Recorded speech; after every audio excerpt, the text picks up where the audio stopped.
other members of our group. So my plan is to finish today with everyone introducing yourself.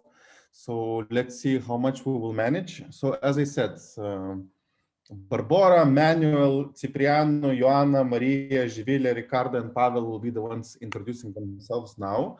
And I want to give the screen to Barbora.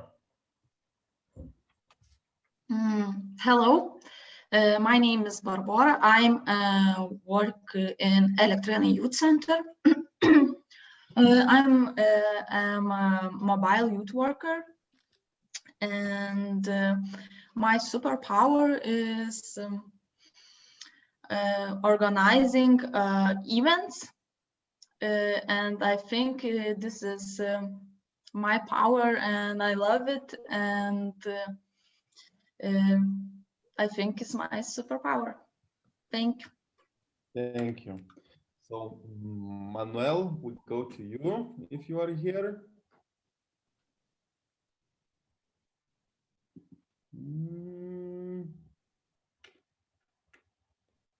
Okay, probably not. Cipriano. Hi, everybody. My name is Ciprian. I'm the president of Scout Society, working as a youth worker and trainer for 17 years now. Very happy to be here. Our organization works a lot with strategic projects and sports, but not only. And my superpower is saving children, because I work also for UNICEF in Romania. Thank you. Thank you. Thank you. Okay, Ioana from Bulgaria, and then Maria Kiseleva from Portugal. Hi, everybody. I'm Ioana Persoala. I have maybe a very strange name from the others. I'm from Bulgaria. I'm 18 years old, but I am a volunteer and a cabinet member in a youth organization, non-profit youth organization in my hometown, the town of Pazardzhik. As I said, I'm a cabinet member in Council on Youth Policy, and our organization works to provide more interesting life for young people in my town.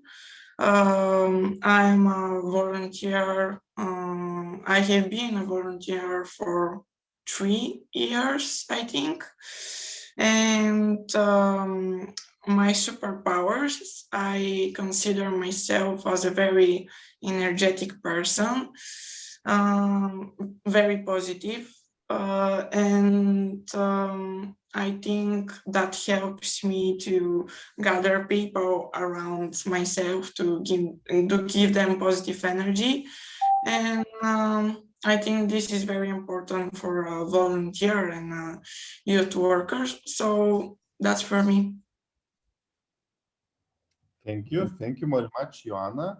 So Maria, and after Maria will be Živilė. Hello, everyone. I'm Maria, and I'm from Portugal. Right now, I'm studying Masters in International Law, and I am a volunteer in a youth center in my city, also as Ioana. And also, I'm representing a platform for opportunities for youngsters in my country.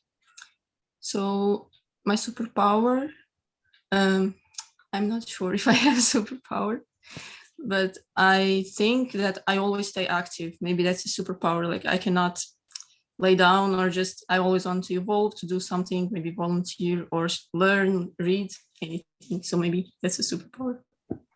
Nice to meet you all. Hi, nice, thank you. Okay, Živilė, we go to you, and then we go to Ricardo. So good morning, everyone. Nice to see you today too.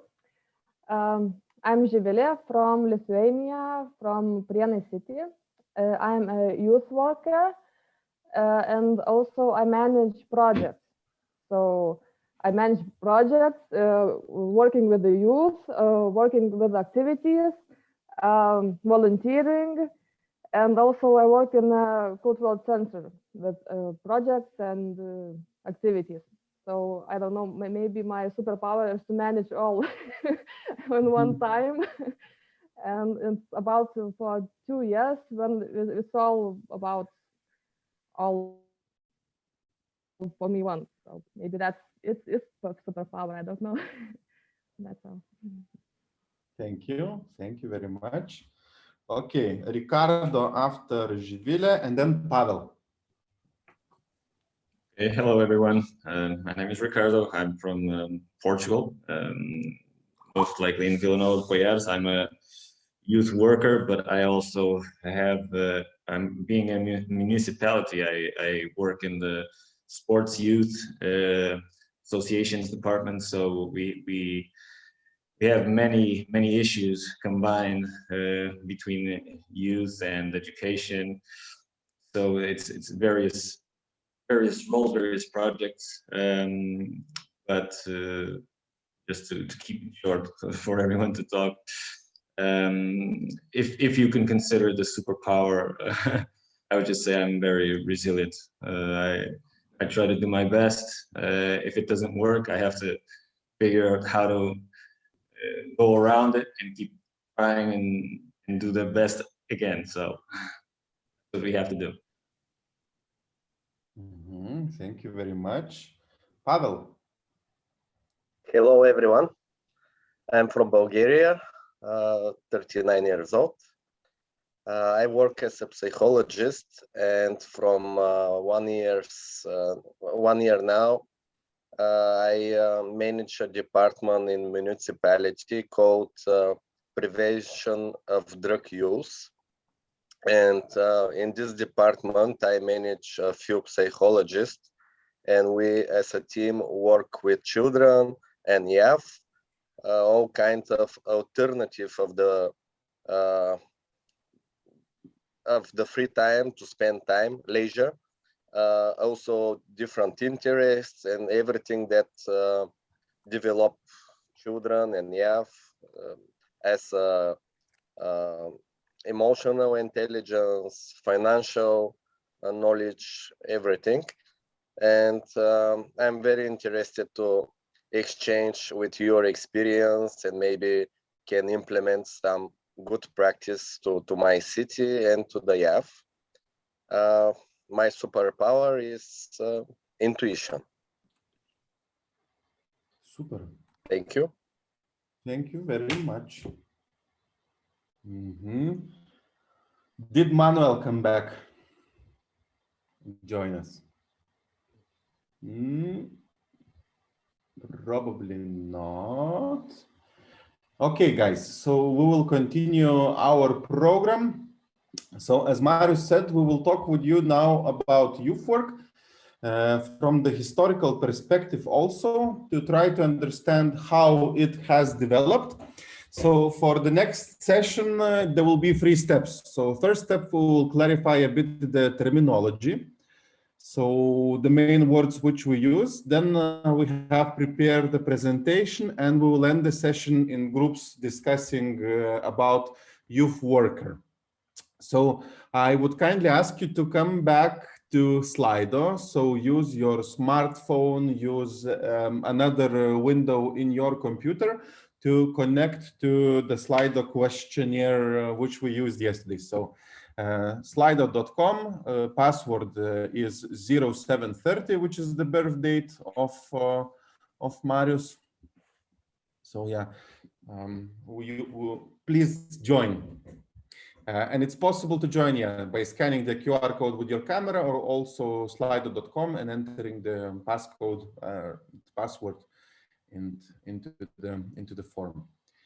So I want to give you the first question of today, just to warm up and also give a bit of time for people to enter the system of Slido. So what is the level of energy of you today? So today in the morning, 1 is the smallest choice, 10 is the biggest choice.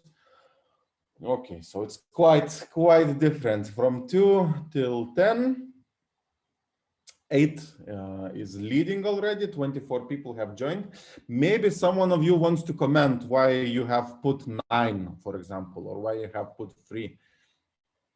I'm sorry, but I just see what is your passion for life. I don't see this question. You can choose between Q&A and pause. So if you could press pause. Okay, okay, I'm sorry. No, you shouldn't be sorry, but very good. If something is not working, ask and we will make sure it works.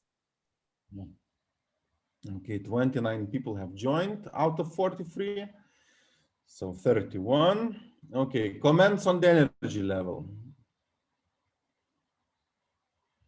Who is dead tired? Why? Yeah, it's me. Why I had a vaccine yesterday from COVID and I have a fever for it now. I don't know, 18 hours, so it's a little bit yeah. Okay, so if you will need to take your time, you can take your time, relax, disconnect. Okay, stay healthy. Who else? Yeah, for me, it's very difficult with the time change, you know, waking up at 5:30 to drive children to kindergarten with the previous time. I really also, I would put 4. I didn't put, but my energy level would be 4. One more comment?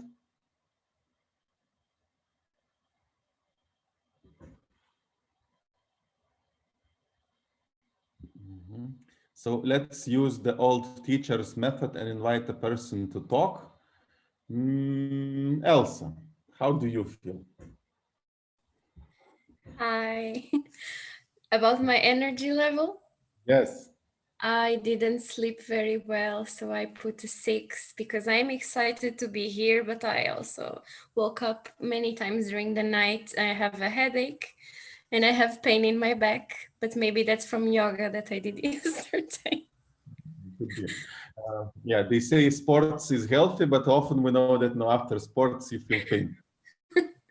Okay, thank you, Elsa, very much for sharing. Okay, guys, I will introduce the next question. So what is your impression in one word after the first day of training course? So thinking about yesterday, what one word would reflect, and we'll make a word cloud about the day of yesterday. Impressed, success, start, motivation, exciting, inspiring, driven. Exciting is taking the lead. Interested, curious, enthusiasm, nice people, energetic, curious, organized, adventure. Okay, maybe some comments someone wants to share with others. My personal chaos, right place, saturated, surprised, satisfying, good vibe.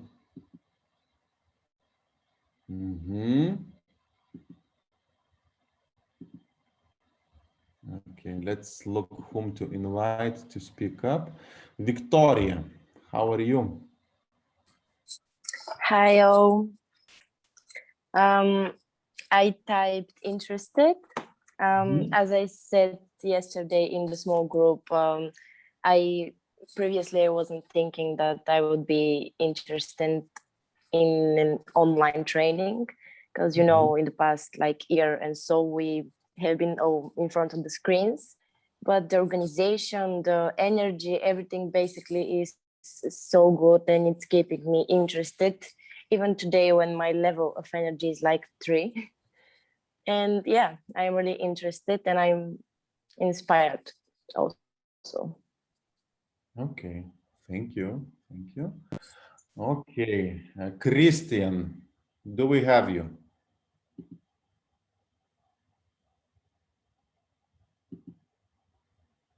Okay, would not know. Do we have Christian? Elmar?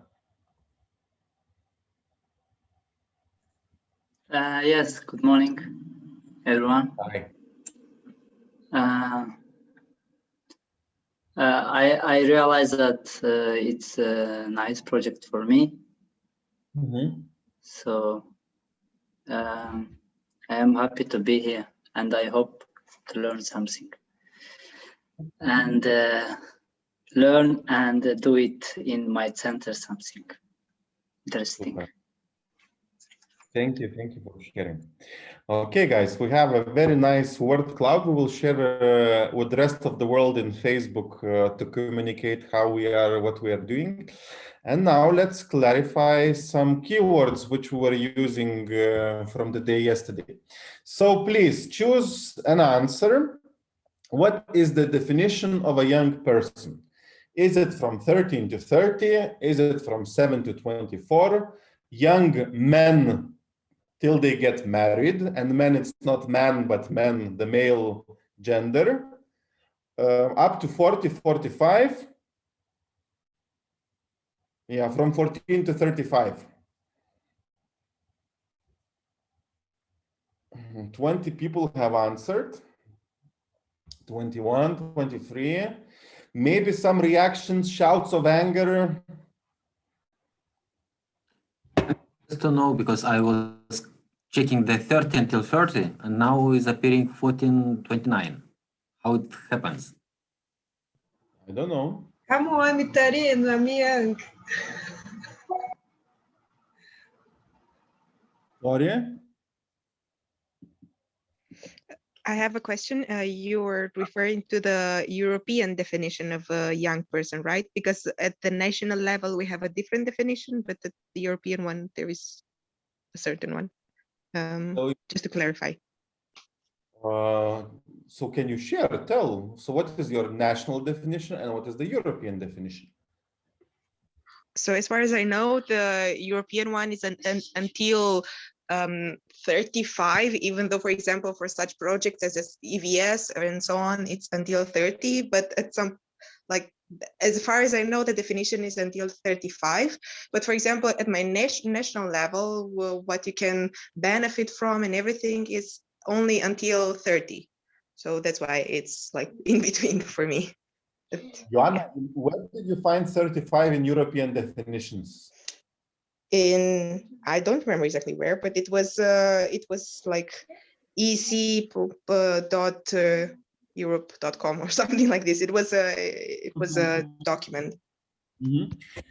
Okay, so all the dates which I put here are on purpose. So it's linked to some kind of country, to some kind of historical fact, and so on, etc. So for European definition, it can be only a recommendation, because youth policy, educational policy, cultural policy is not regulated by European Union. So European Union is regulating economy, finances, agriculture, trade, and so on, etc. So in those fields of policy, they can regulate. For the youth policy, it's only recommended. So European Union Erasmus program, youth age is defined from 13 to 30 for this particular program. But you will find a lot of different programs who would say it in a different way. We have a joke that you can prolong your age of being young, because you always can be a young farmer up to the age of 40 years old. So in the farming policy, you are young for the first 3 years when you start doing farming, and as long as you're under 40, you always can be a young scientist. If you start your master's studies up to the age of 45, you will be a young scientist. 14 to 29, it's the Lithuanian legislation, young people definition. So we say in Lithuania, it's from 14 to 29. 14 to 35, it's Ukrainian legislation. So they put it as a legal age a bit higher than the rest. In Europe, in majority of countries, it would be up to 40. And I also found some interesting countries. 7 to 24, it's Estonia. But even earlier, Belgians are saying that you are a young person from 0 to 30. And their definition says of young person, so a person who has leisure time activities, he's a young person. So if you, for example, you have a baby 6 months and you are going to music classes, my son, when he was 6 months, he was going to music classes. He in Belgium would have been seen as a youngster because he was doing leisure time activities. So yeah, you can, in different fields of policy, being young can mean something different. Another favorite joke of mine is you always can be a young politician. You know, in Lithuania, we're joking, oh, we elected this new minister of education. He is very young, only 55. So in politics, also the definition of being young is a bit different. How about the young men till they get married? Doesn't it sound sexist? Yes, it does. And also it sounds so different culturally, because in some cultures they get married at 31 and other countries they get married at 18 or 20, so they stop being young suddenly. And it's supposing that everybody is heterosexual, while there is not only heterosexual. So if you would look into the history, already in ancient Greece, Aristotle was writing about youth policy and priorities in the field of youth, but he was referring to young men and their emancipation and becoming an adult. So it's two things. Sociologically, you become an adult when you start caring about other people, which means that you are getting married, you create your own family, maybe you have children, or you take care of your older parents. So sociologically, that means that you sort out your own stuff and then you sort out the stuff of other people. Then you are an adult. And if we look at young men in youth work history and youth policy history, probably till the year 1915, a lot of efforts were put on the male gender, and now it's changing. And yeah, gender equality, it's a very important topic also in the field of youth policy and also in the field of youth work, because even in Europe, the last country who gave the voting right to female was Switzerland, only in 1987.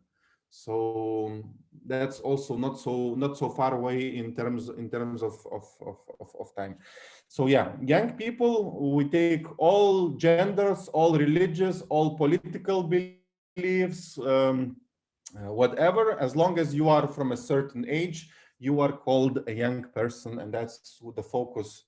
The focus is here. So we could say that for our discussion, 13 to 30, the European standard could work perfectly fine to understand what we talk about. So, ladies and gentlemen, definition of youth work. Please choose several boxes which, in your opinion, refer the most to what youth work is, what is the function of youth work,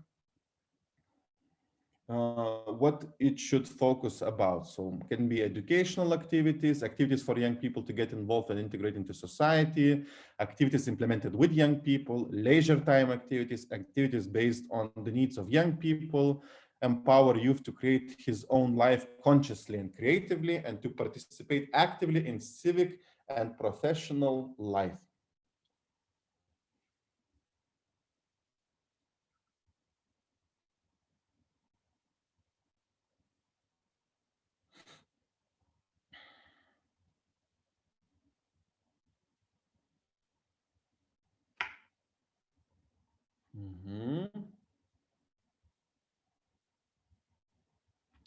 Empower youth to create his own life. Okay, just left the first place, and now activities based on needs of young people are dominating.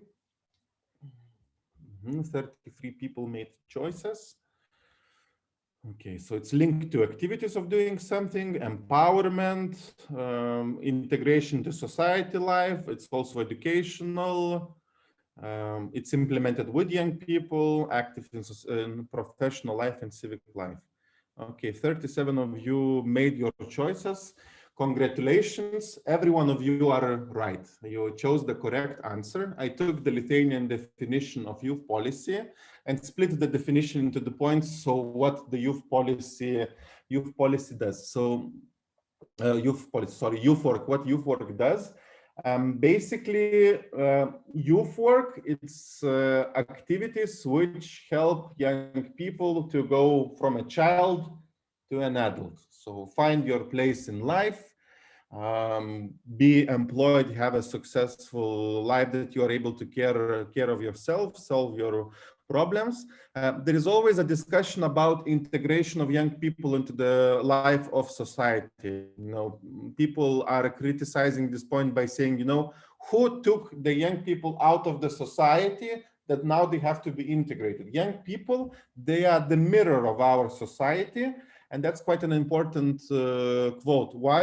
Because we often look at young people and see problems. Aliens didn't come with the spaceship and didn't drop young people with their problems. They were always here.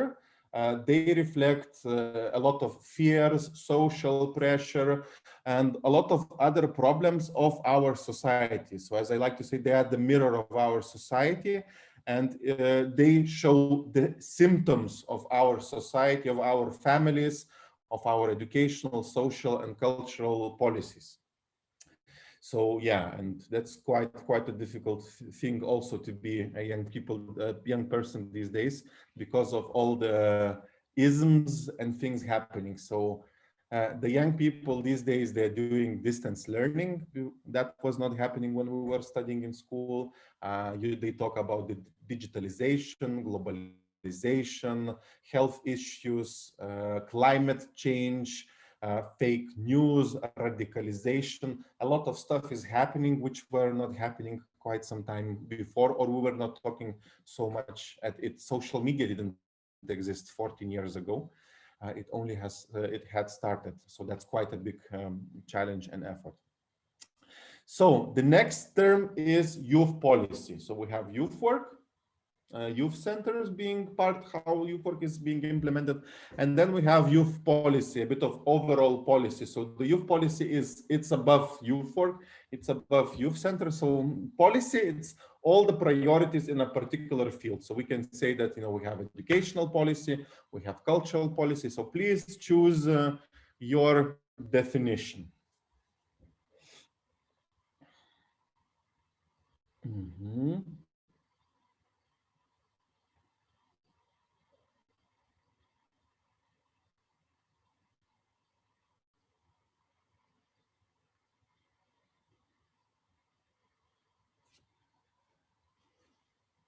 So much tension in your faces. Serious definitions. What could go wrong, Mm-hmm. When we talk about youth policy, there are two mainstream philosophies how we look at the youth policy. So one mainstream direction is talking that youth is a problem and we have to do that. So that's the traditional youth policy definition. Youth is a problem and we have to fix them, do something to improve it. And then the more modern approaches for the last 15 years, it's the positive youth policy, which sees young people as the potential, as the future in our society. And then we have to help young people to reveal their potential, to find their place in life, and invite them to be creators, entrepreneurs, to develop things. Yeah, so also two of these definitions are formal definitions. So the one on the top, which you have selected, it's cross-sectorial and covers all decisions and measures that affect conditions for young people in a number of different areas, such as employment, housing, education, health, leisure, culture, and others. So this is the Swedish definition of youth policy. So that's how the Swedish government defines it. And I totally agree with it. So often we are asking which ministry doesn't have anything linked to young people, and the answer is all of them do. In Lithuania, we have 13 ministries, and all of the ministries are doing something linked to young people. So that's why youth policy is cross-sectorial. But we also in Lithuania have a saying: if one child has 9 nannies, the child will be without a head. So it's very difficult when everyone is taking care of young people and then priorities are going to different directions. So then the young person doesn't know where to go, what to choose. To create conditions for learning opportunities and experiences which enable young people to develop knowledge, skills, and competencies. That's the Council of Europe definition of youth policy. So it's linked a lot to education and empowerment. Last two are my working definitions of youth policy. So this is the joint effort to fix all the gaps and mistakes done by education, health, sports, family, employment policies, and religion. So as I was saying before, young people are the mirror of our society. And then there are a lot of things which went wrong and someone has to fix it. So after the economical crisis in 2008, youth policy and youth work were focusing on employment. After the shootings in Belgium, in France, youth work and youth policy started to work with youth radicalization. Now, with global COVID pandemics, youth work and youth policy will be focusing on vaccines, health, self-protection. Mental health is peaking because of the crazy situation right now when we are living in lockdown. So other systems are failing and we have to do something about that. In some countries, youth workers are teaching young people to read. In Lithuania, very often we work with children with fewer opportunities, so you have to work on basic skills like hygiene, washing your clothes, cooking food. In UK, youth work and youth policy is dealing a lot with teenage pregnancies. That's a big topic to deal with. So often systems are failing. Why? Because all of them are doing something about it. And then at the end, there are quite a lot of gaps. And the last one, effort to create participation, involvement, and leisure opportunities for young people, aiming to defend the rest of the society from them. So it's also the hidden agenda very often of youth policy. If you would look at the British youth policy, also Lithuanian youth policy, it also has this kind of function of protection of the society. So the society, government, municipality is giving additional money for us to involve young people. Why? Because when young people are involved, they don't commit crime. And in Lithuania, we had some researches done next to youth centers. So where a youth center was opening, in half a year, the youth crime level was dropping. So there is a direct link between that and safety. Okay, what words are not clear for you from the first day of our training course from the program, maybe which we were using and you would like to clarify? So we're often mentioning words like projects, need, non-formal education, municipality. Sometimes people do not know what it means. So it's very an opportunity for you to ask in an anonymous way. Mobile youth work. So mobile youth work is type of youth work when you don't drag young people into a youth center, but you go to communities to work with that. So in Europe, in countries like Luxembourg, the British Isles, Lithuania, Latvia, mobile youth work is working. So a team of youth workers is going to a village where young people live on a regular schedule, and then they provide activities in school and the library. All right, for the moment, COVID. So the virus, which keeps us at home for 1 year, and people with bad health die from it. So youth space versus youth work, we will have it today answered during the second session. By now, everything is clear.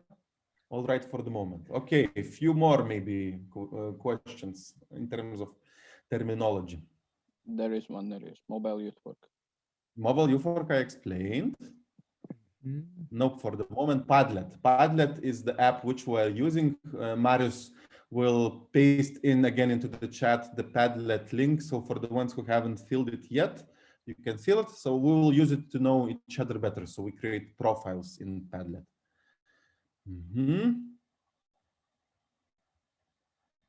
Clear everything, yes? Good. Good, super, very smart group.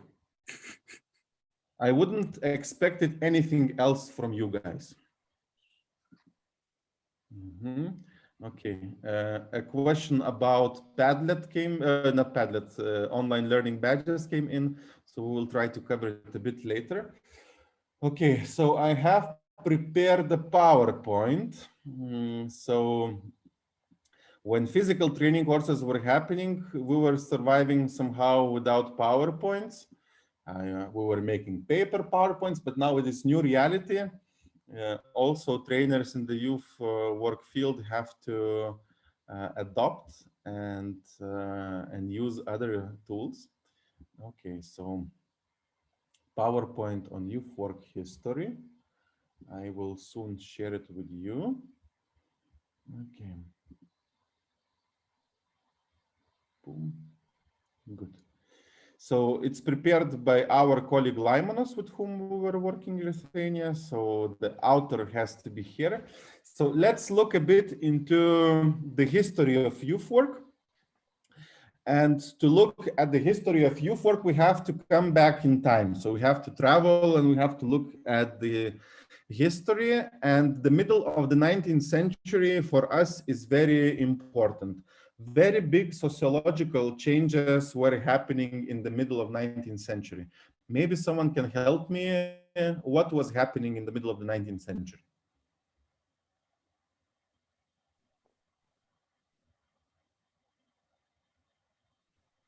Industrial Revolution? Industrial Revolution, exactly. What has changed with Industrial Revolution? Can you tell me? Different types of work, and society sort of functions differently. Wars? Wars were happening all the time. All the time, yeah. Equipment in wars, machinery was done. So what has changed? Before the Industrial Revolution, people were living in villages. So probably 80–90% of people were living in a village. When Industrial Revolution came, the steam machine was invented. People started to work much more efficiently. There was no need for so many people to work in farming to feed other people. So people went there where there was job. So jobs appeared in factories. Factories were built. Next to the factories, cities started to be built. People started to live in blocks, block houses, not in separate houses on the land. And working hours started to develop. So people were going to the factory early in the morning, coming back late in the evening. So the lifestyle of people changed, because before that, majority of people were farmers. And also with young people, another very big change came. If your parent was a farmer, you knew who you will be in the future. You would be a farmer. If your father was a blacksmith or having some kind of workshop or a shop, you knew that you would become also, you would follow his profession. So it was a very clear professional path for everyone. With Industrial Revolution anymore, it was not clear anymore who you will be, in what kind of factory you will work. Also, what was typical for that time, children were... Hello, who is talking? No, I think that you will say it later, but also around the middle of 19th century, more or less all the nations in Europe start to put like at least the elementary school as mandatory. But I think you will say it later. Yeah, why? Just because of everything you are saying. It's like a condition, the Industrial Revolution, that make it like a lot of youngsters are going to stay in the street, or they cannot be taken to work because they're too young. So then they started to make education for free for everyone until like the 5th grade or the 4th grade. There is a very particular economical reason for education. You need people who are able to read, write, know basics in physics and chemistry to work in a factory. So not because young people would be on the street, but because the economy needed educated people. So that's why first schools were opening next to the factories. So that's why corporations were opening school, and that's why the movement went there to have education for free, to meet the needs also of the economy. So firstly, also children worked from a quite early age, but then children's rights came into play, and then the conditions were changing. So the first known youth center to appear in Europe was in Turin in Italy, and the priest Don Bosco, he opened his youth center called Oratorium, and he was working with young boys. So he was providing them shelter, providing them safety. Everything started because he was, one day he played with a child, he knew some tricks and games he showed. So they had some nice time together, and next day the same boy came back with his friends.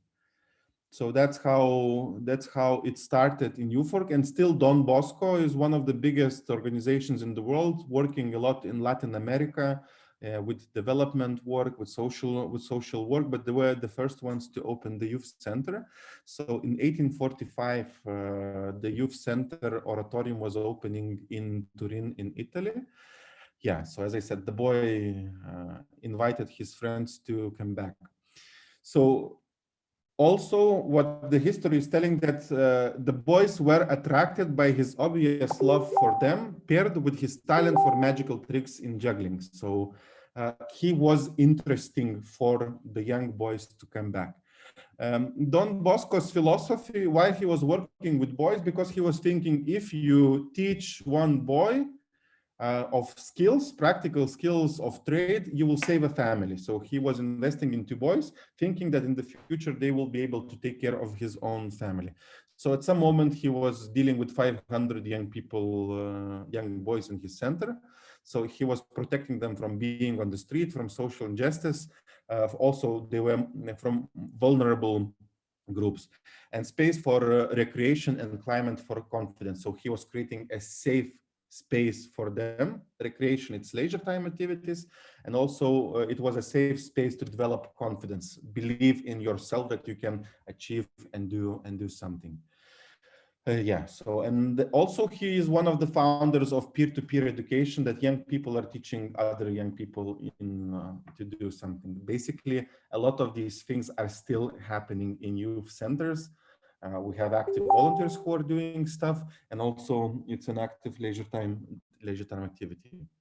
Yeah, and what he was doing, he was teaching them to trade, so that they would have a practical skill which could earn them bread.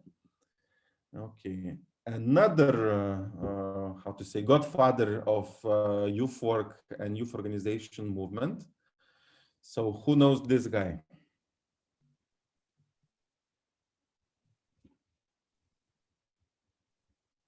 Never met before.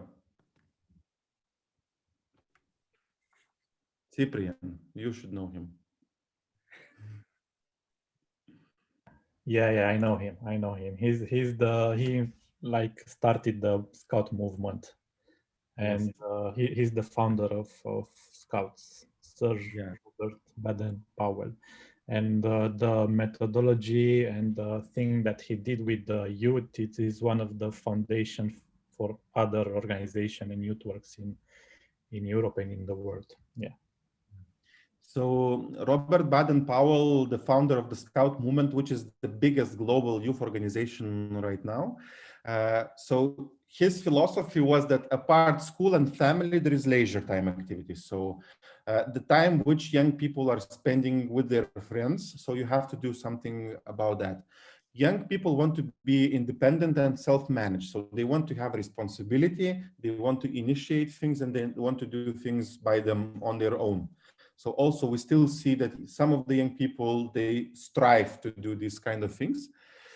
And also young people, they want adventure. So one of the principles of youth work, which we still follow these days, is challenge. We provide young people with challenges. They are learning to do something, and it can be, you know, cooking food in the youth center. It can also be doing something else for the first time. For example, organizing a discotheque. So young people need an approach where they would get guidance. So there would be a clear path for them where they have to go, but without a dictation. So not like in school and in a family when adults are saying what you have to do. So both Boy Scouts movement was developed in this way, and then there was the first camps organized and developed, and Scouts are more than 100 years already old. Okay, George Williams from UK, another guy working with young men. So as I said, in this definition of youth, so in the history, a lot of effort was put into young boys, but now we are looking beyond much more beyond that. So young space for young men can care and support each other. Again, peer support and safe space for young people to be.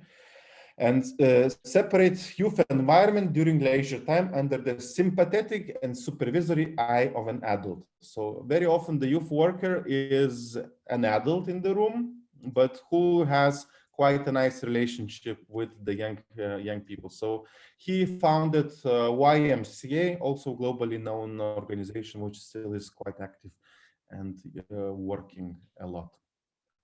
So we are now in the beginning of the 20th century. So trade unions, civil rights, people rights, children rights, movements are starting. Female rights have starting. Female are fighting for the right to vote, to work, to have their own property, to divorce, and to speak up. So a lot of social movement is happening and things are being developed. So the society is clustered. So you have the middle class, the elite, and the working class. More and more need for emancipation is there. And that's the tendency which is happening at the same time all over. So the same you can feel in the field of youth and the youth work. And then socialist movement in the West Europe, culture and education should be free for all the people. And then, yeah, basically education and culture for everyone is booming as a right. So the society, as we know, such already is getting all the shapes and all the priorities already. And then also social work with young people emerges as a service by the state in the West. And then we have the middle of the 20th century when basically principles and values are being shaken. And what is interesting by these three guys, all the three political ideological system have very common characteristics in terms of how they communicate, what is the ideology, how these political leaders were speaking up, how they were linked to young people.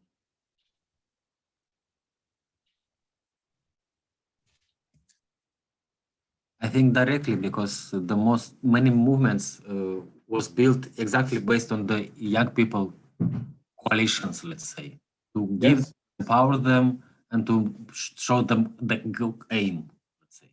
Yeah. So there was very strong work with children, very strong work with young people, very strong work with young adults, parties, how to say, an interpretation of scout movements, militarized youth organizations, youth wings, with very ideological work targeting at young people, targeting their brains and involving into the ideological system. Even these days, you can see in some of the countries how mafia is creating youth work, similar structures and working with young people. Main political parties are creating youth movements. Even in Lithuania, we have more than 5 ideological youth organizations, which are the wings of political parties.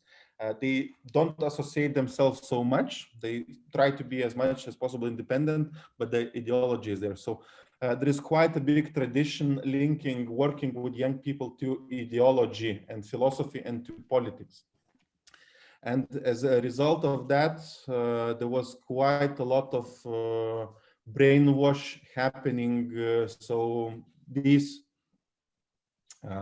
ideologies, principles were put into the heads of children and young people. And then we know how it ended. We had World War II happening. So basically, when work with young people falls into the wrong hands, there are quite sad consequences in our common history in Europe. One quote of Stalin, which I like to use. So Stalin was saying that teachers are the warriors in the invisible front. So also the work of an educator is very important in the ideological work. So after World War II, what were the answers from the society? From dictatorship, we moved into learning into live in democracy. So when people ask what is youth work, what are youth projects, what is volunteering? So basically what we are doing, we are providing skills for young people to live in a democratic life. So this is democracy training, which we are doing.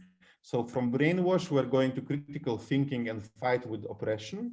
Now with social media, fake news, information wars, critical thinking is in a new high level dimension.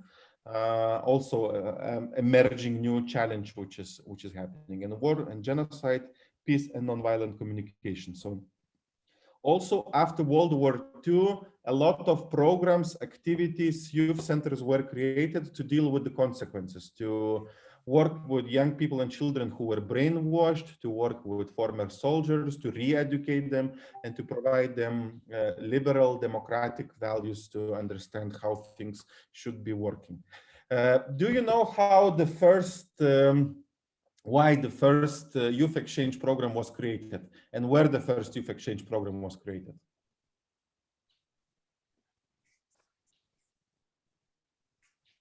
Anyone has a clue? Maybe after war in Europe. There are two very big countries who for thousands of years were fighting against each other. France and Germany. France and Germany. Those two countries are not in our project, but I didn't need to put that link.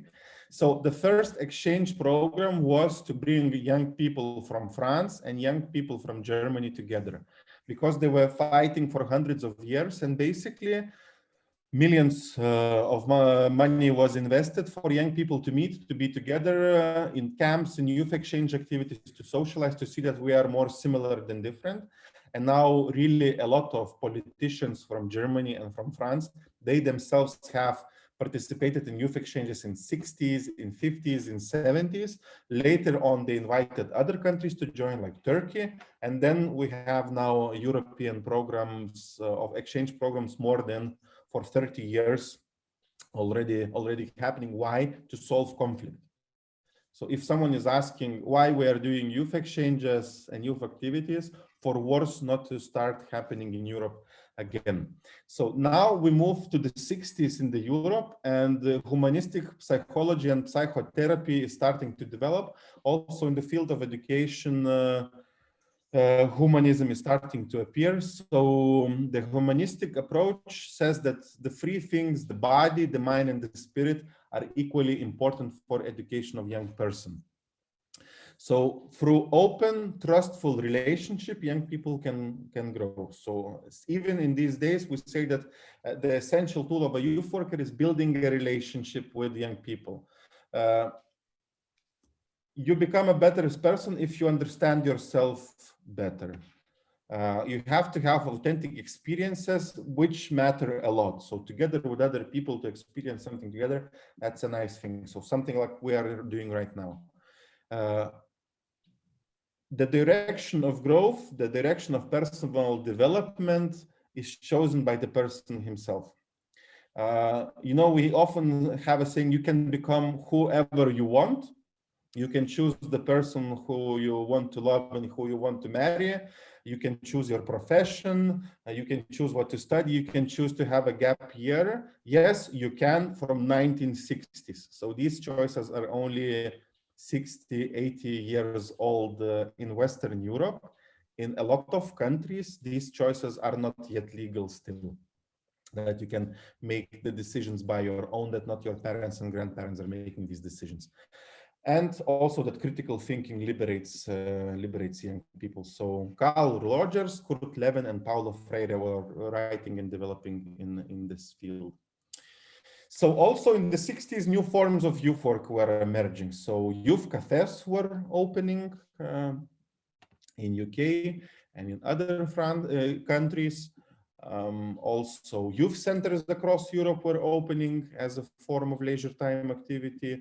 Youth clubs, associations, student movements were developing also. And then riots were happening all over Europe in the 60s, in France, in Hungary, in Czech Republic, and in other countries, because young people went on the streets because they were not happy with the quality of education. So still the fight for the rights was continuing. And then you have lots of different forms: playground associations, political youth associations, youth centers and youth clubs, youth art associations, youth workshops, musical workshops, children farms, students association, youth work with disabled young people, initiatives of young people, self-organized group of young people, for ethnic minorities, non-formal groups, street artists. So a lot of stuff was developing at that time. So if we look at young people and their sociological needs, those are the needs they still have and had. Even myself, I'm doing youth research already for 10 years. And from time to time, I'm comparing data. So what is relevant for young people and what they want to do. And still a lot of the same things appear. Why? Because it's a lot linked to the age of young people. So to be accepted as you are, they want acceptance. They want to have a space to be with their peers and friends, which Youth Center is meeting a lot of it. No pressure to perform and to be the best, to have good exams and results, do things on their own, to experiment, to try to understand, and to improve everyday life realities, also to be active in the community life and to change certain things around them. So, short summary of the PowerPoint presentation. So, findings from the 170 years. Peer-to-peer support in education.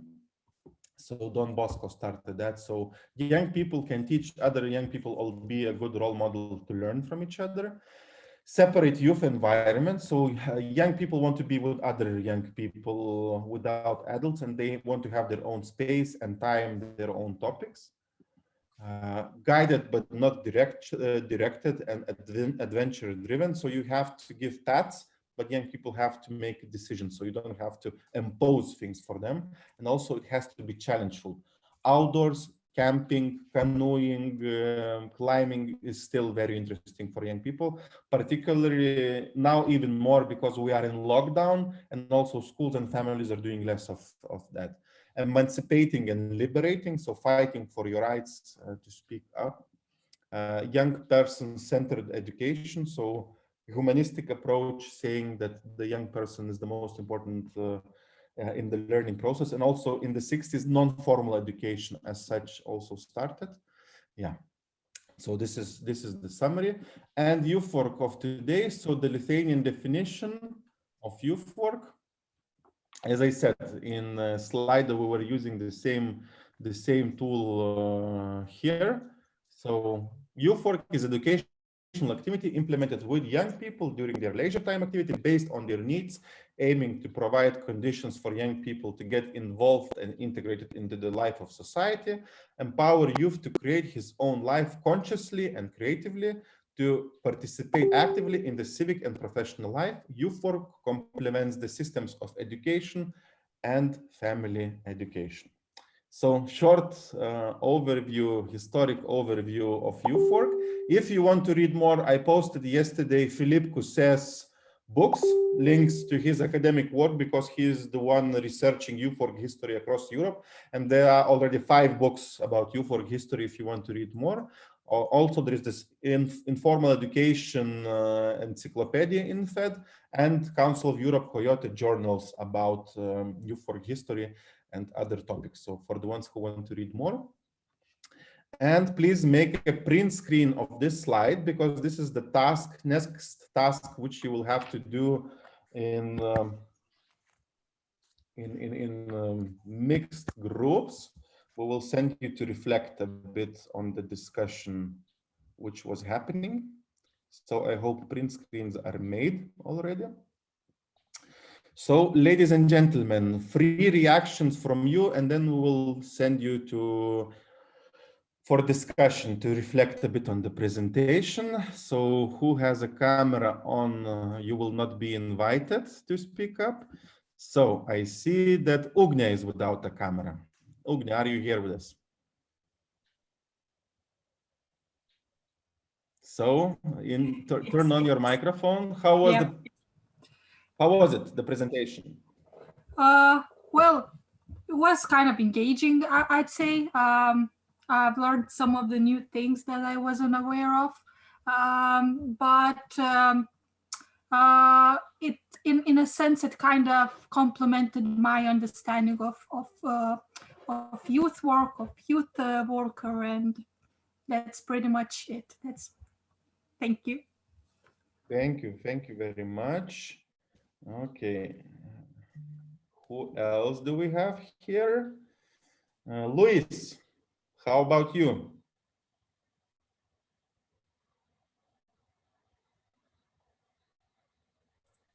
Sorry, my micro. For me, I didn't know many things of the knowledge that we are getting from the presentation. And actually, I'm gonna just like remark a point that I really like it. That it was the point that you say when after the Second World War, when they started to do youth exchanges. I really like the remark to the point of the youth exchanges, how they make us to see that we are not that different between us. Because I always found out youth exchanges that the real aim of the youth exchanges is not the objective of the environment, maybe, but always I found out that just making the people from different countries to live together, that's going to make a greater Europe and the countries around. So. Okay, thank you for your reaction. Okay, ladies and gentlemen, I invite you now to 7 breakout rooms to discuss about the youth worker, because we now talked about the context, about the history, about the different forms.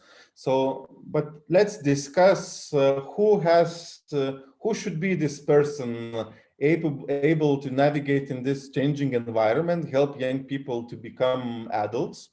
So what attitudes should the youth worker have?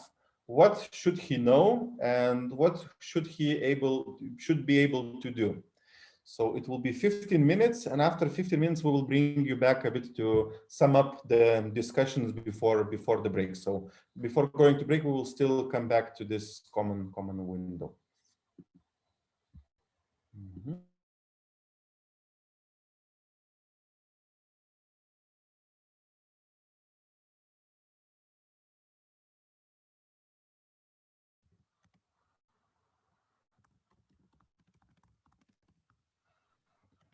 Išsiuntė ir mane, bet aš grįžau. Automatiškai. Ja. Nu, klausyk, raspizdėlsi aš. Raspizdėlsi, bet, žinai, Neriau, 9 dienų yra modulis. Ir turi, žinai, ta prasme, tikrai turi duoti pakankamai, nes jeigu prašoksi, irgi biški gaidys gaunasi. O čia toks yra gerai refleksija, nes kai kurie yra va čia ir dabar, žinai, galvoja kas apie nedarbą, kas ten apie ekologiją, bet žinai, biškai gerai perspektyvą suprasti. Apie ką, nuo ko, nes labai take it for granted, taip sakant. Aidą susigrąžinam? Mūsų į tą patį kambarį numetė 6. Tai aš iš ten pabėgau, gal jis liko. Biški pasimetęs berniukas.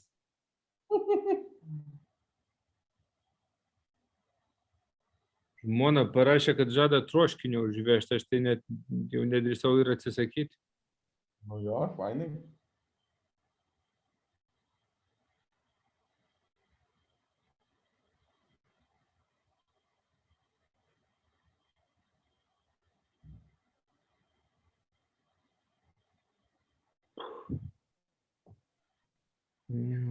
Šiaip aš print screenus dariau, tai vienu momentu dabar pabaigoje kem 6 žmonės buvo.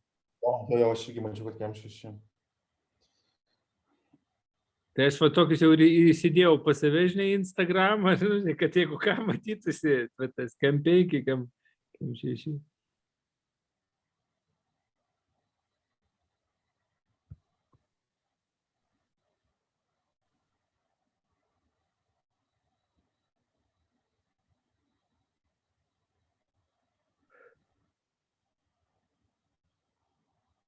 Nematomo fronto kariai.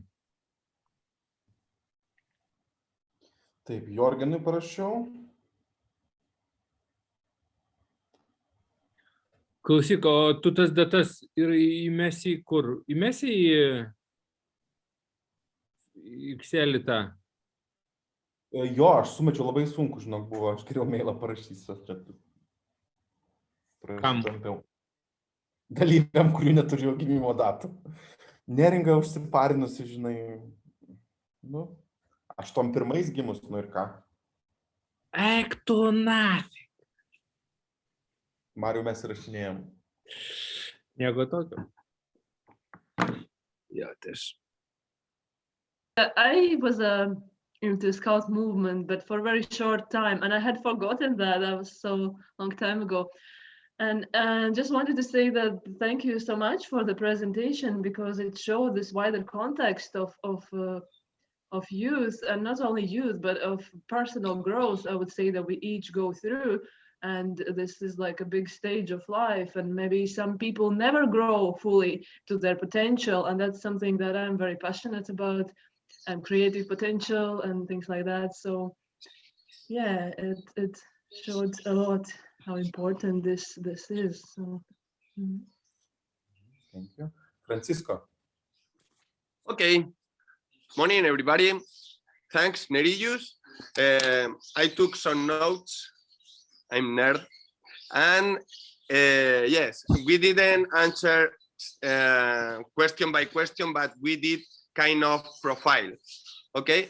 At first, we think that a youth worker has to accept everybody.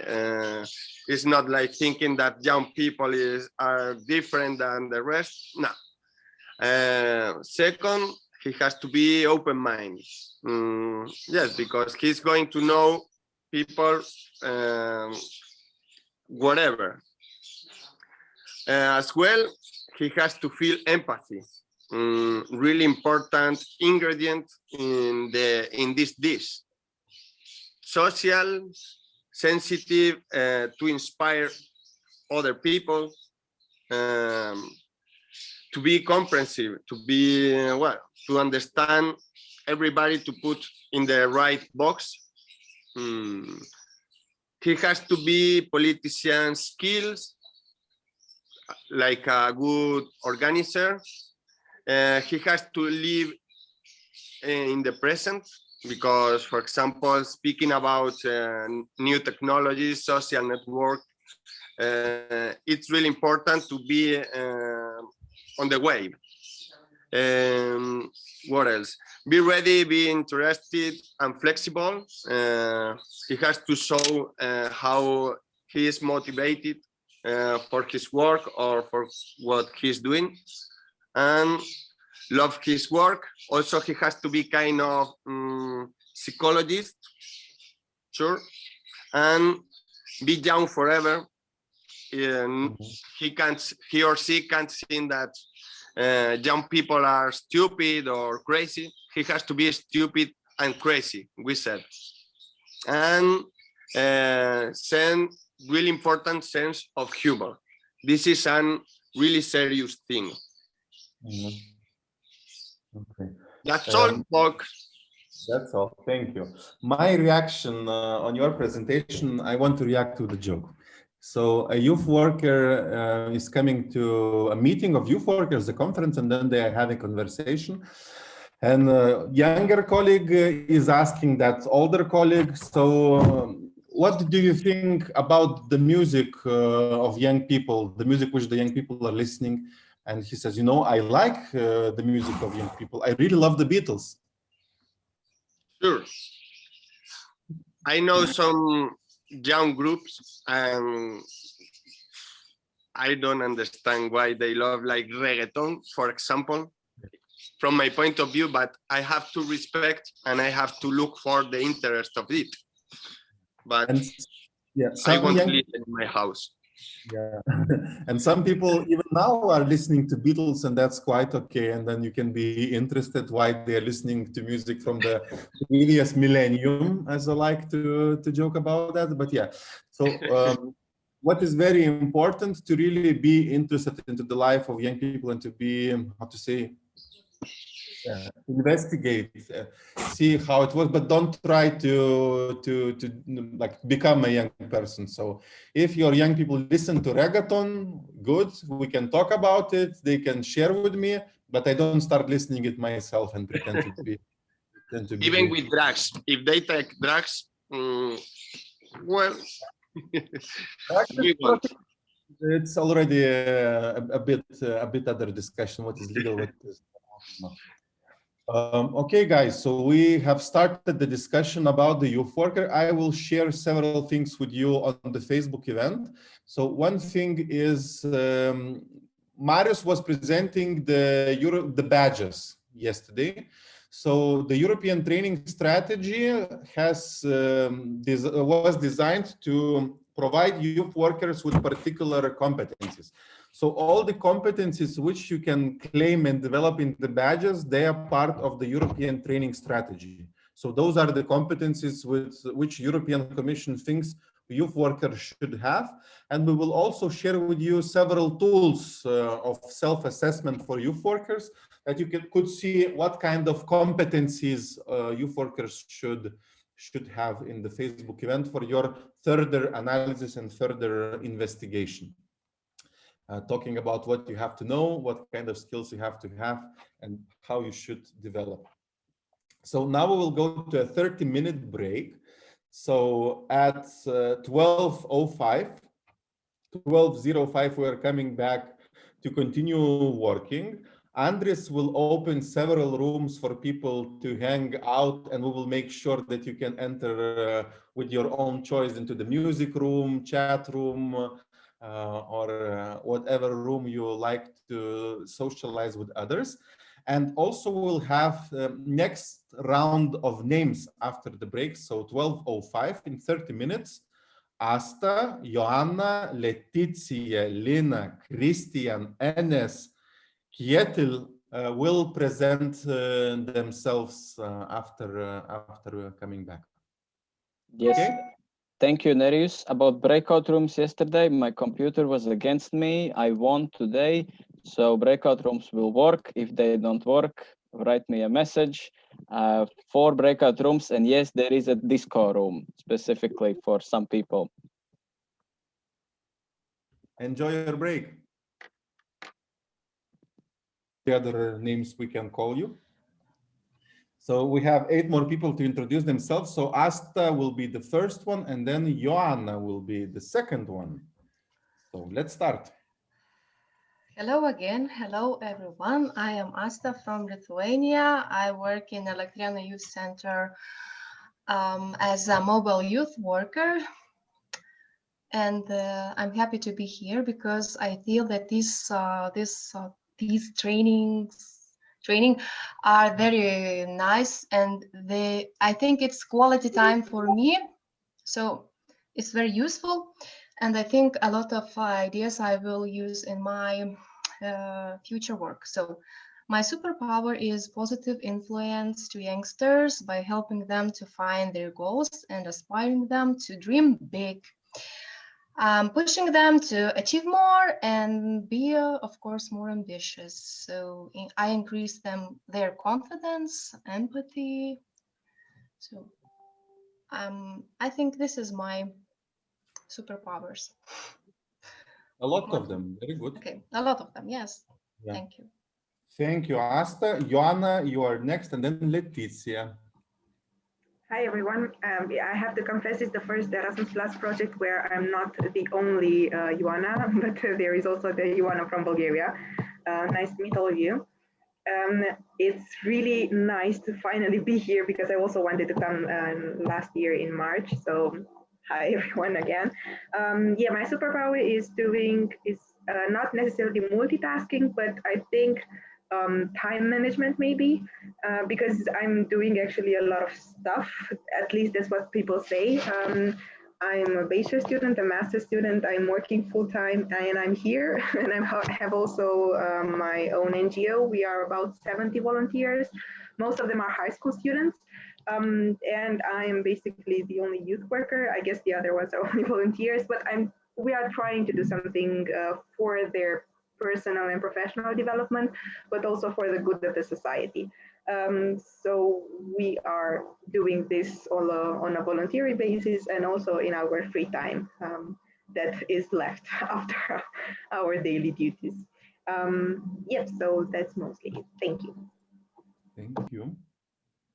Okay, thank you, Joanna. Let's go to Letizia, and then we'll go to Lina.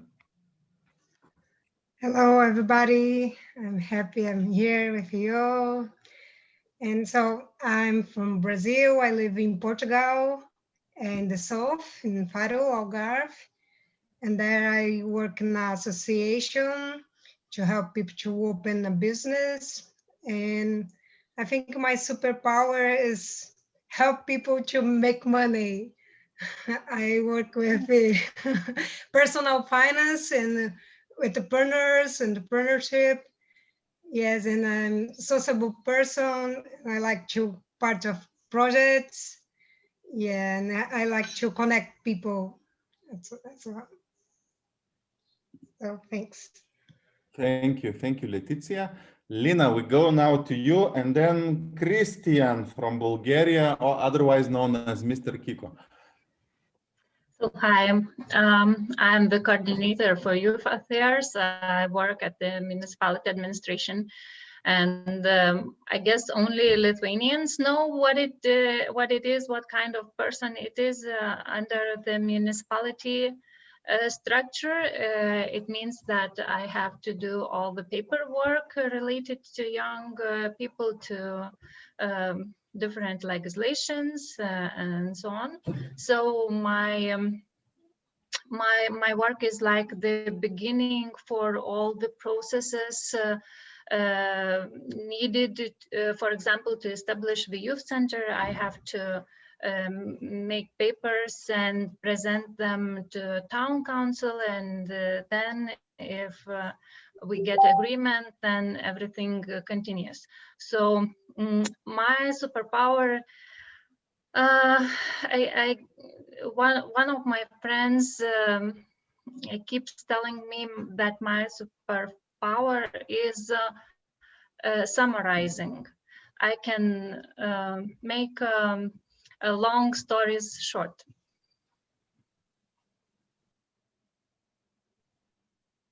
We can add from our side that Lina is very good in telling jokes and anecdotes.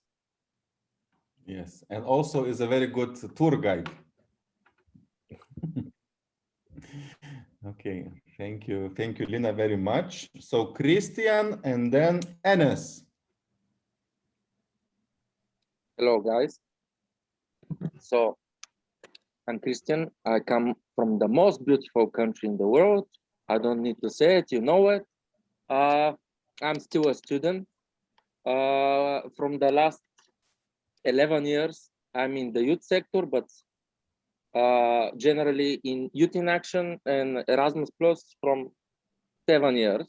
Before that, I was in a Red Cross, later university organization, and basically the last 11 years, I'm just doing that as a hobby, as something I like to do. I started with my first project a few years ago. I really liked it.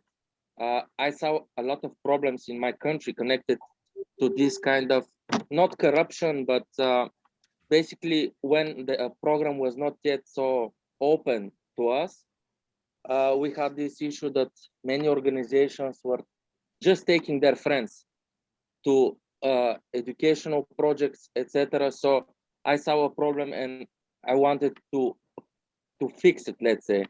So what I did, 2014, I founded an organization. It's called Bulgarian Youth Association. And since then, I'm also its president, and basically I'm managing everything. And what we do mostly is participate in projects. Also, last year we had, 2019, we had 4 projects. Also in Bulgaria, we cooperate with a lot of associations because many people know me. I go to a lot of projects and they invite me. So basically, my time, I try to do something useful, to fill my time with something. I try to combine it as a hobby, as something fun, learning something, and also helping other people as well during the way. I don't know what to say more. My master's right now, I still didn't get it because I'm still a student in 3 universities. and in all of them I didn't finish yet. My master's is basically on managing, it's called Management of Youth Programs in the biggest university in Bulgaria. And let's see, maybe I'll take it this year if I have time, but I cancel it for now because I had to manage the projects we have. And my Christian, superpower, my superpower, the lack of humor, of course, and also I'm a good kisser. Keep it short and simple, of course. Lie. Okay. Thank you. Enes, are you with us? Yeah, of course, I'm here. So I'm Enes, I'm from Bulgaria, from Smolensk. I'm a volunteer at the youth organization. I'm 17 years old, and I think that my superpower is motivating people. And I'm good at I'm good at explaining some things. So yeah, thank you. Thank you. According my list, Elmar didn't speak up, and he is one of the few last ones. Hello. Yes, I think I am last person. I am from Georgia, but now I live and work in Lithuania, in the small city near the border of Poland and Belarus. I work in youth center. In Georgia, I was a woman rights activist and a youth worker. Here, I do almost the same things. My superpower, I don't know. I don't know. I have superpower or not, but maybe to give people motivation to do the thing better and find their potential, discover themselves. Cool. Thank you very much. That's it. Anna, I pinpointed you. I think you also haven't introduced yourself yet. Yes. Hello, my name is Ana Moutas. I'm talking from Agda, Portugal. I belong to association with 15 years, that is Científica. And in the last 5 years, we made a partnership with our municipality, and we created the first example in Portugal of co-management of the youth field. So we created the youth center of Agda, and by now I'm directing Científica and coordinating the youth center. Here we develop Erasmus Plus projects, social innovation projects, that is an agency in Portugal, and we also had EA grants projects. Our idea is to give information to our youngsters about the opportunities, national and international opportunities. And of course, the main objective is to empower youth and the organizations around us so we can have different and conscious and self-awareness youth in the future. My superpower, perhaps being as open-minded as I should be, to accept this difference between me, that I'm 41 already, and our youngsters, and always be able to listen to them and be here to facilitate their path for the future. Thank you. And that's all. Thank you. Okay, we have few more people, but we will leave them for maybe tomorrow or maybe the last session. I think Victoria didn't speak up yet. Yes. Christina from the Lithuanian group, who now is in another meeting. And Manuel from Portugal, I didn't yet talk to us. And Maria from Romania. So if I will see them, they will be invited to speak up. Okay, so thank you for the introductory part. So it took us 1.5 days for our big group to introduce ourselves. That's quite a lot. The group is quite big.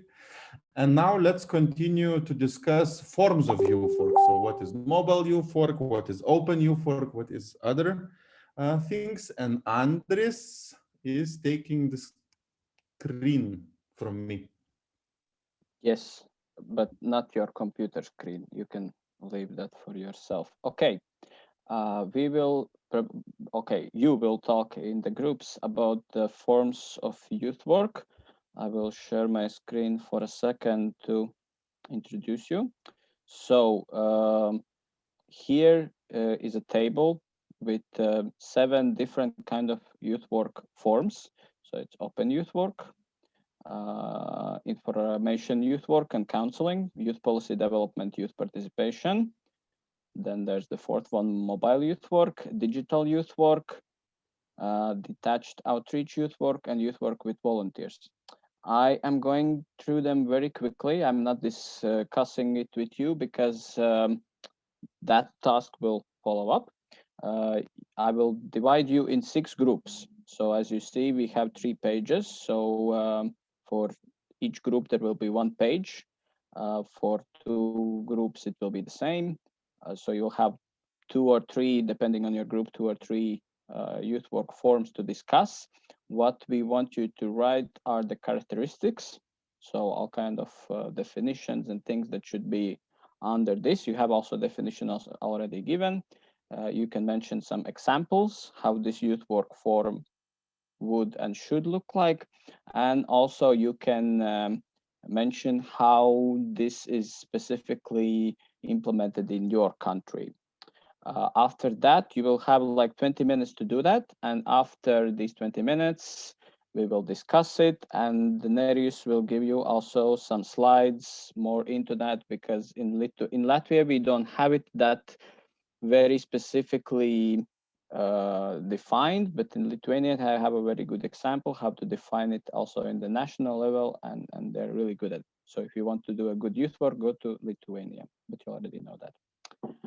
Okay, I'm splitting you in 6 teams. I will go to each group later on to give you each group a link to your page so you can start filling it. There were some questions in the chat. No, not relevant. Okay.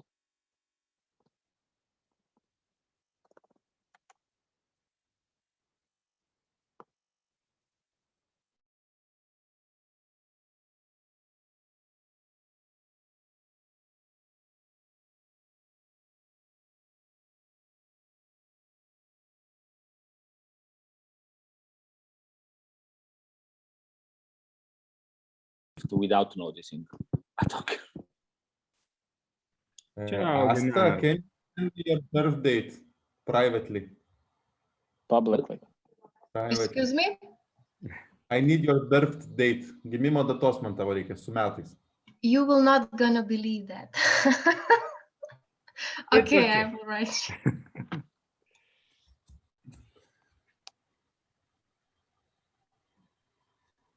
Hello, nice people. We missed you.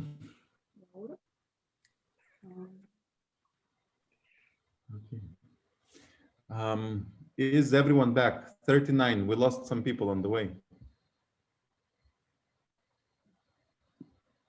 Okay. So, ladies and gentlemen, we have now this amazing discussion on forms of youth work. So, I will be taking over the screen, showing the tables which you were filling in. Oh, no, let's do it in a different way. Let's give you the right to show the table, and the ones who are filling it in to share your definition. So I would sorry. So first of all, I want to invite one of the 2 groups who had the 3 forms of youth work: open youth work, information youth work and counseling, youth policy development and participation. Could you share your screen, one of the groups, So first group will be presenting, second group will be adding, and also I will be adding and commenting. So who will share the screen?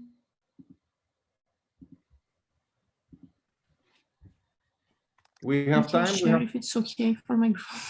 Share, Maria, please do.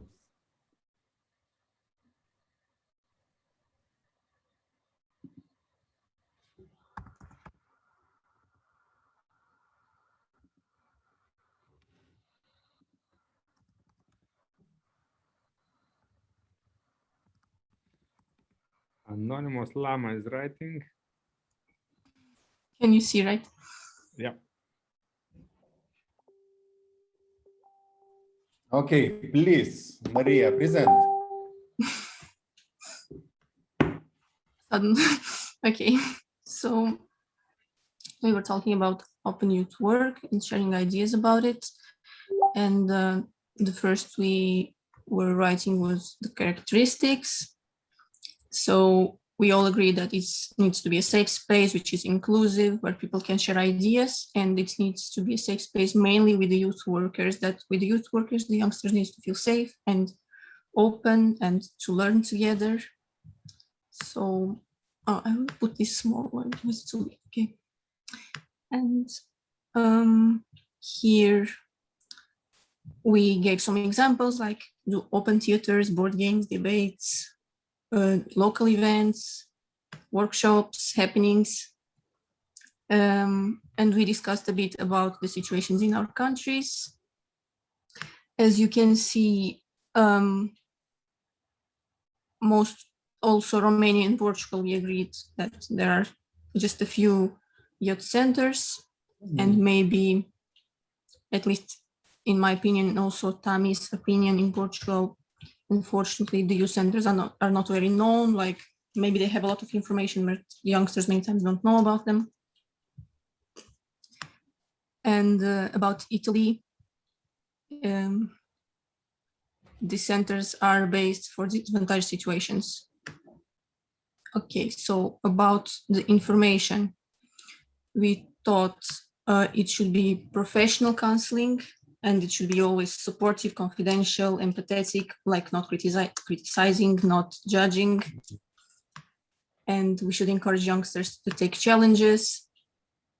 Okay, and some examples are psychology supports, helpline, coachings, mentorships. And here we have from Italy. Unfortunately, we didn't write for the other countries, but we can discuss it, and maybe the other groups can help us to discuss the same. And for the policy development, we agreed on active citizenship, education, democracy. Also, Aga gave a great idea for human rights, equality, and opening to all young people in communities. And the examples are Youth Council and Youth Forum, and here we have also from Italia and Romania. I think it's all. And sorry, maybe it's too much speaking. Super, very good. The other group, what could you add? How could you react?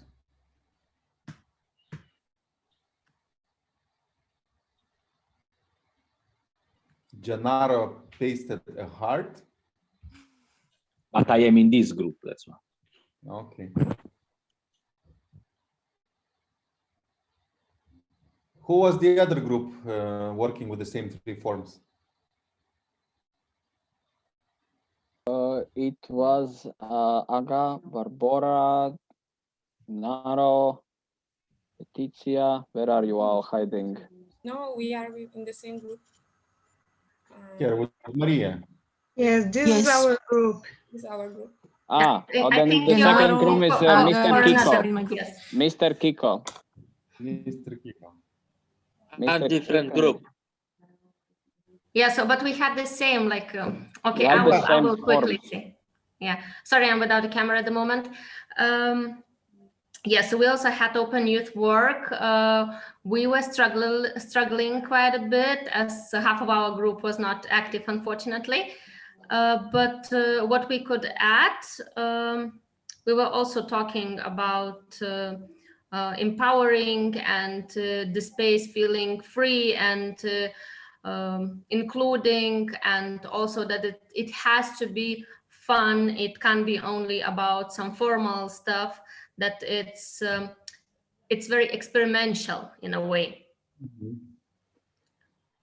I think maybe that's it. Like basically your group did a very good job and wrote almost everything.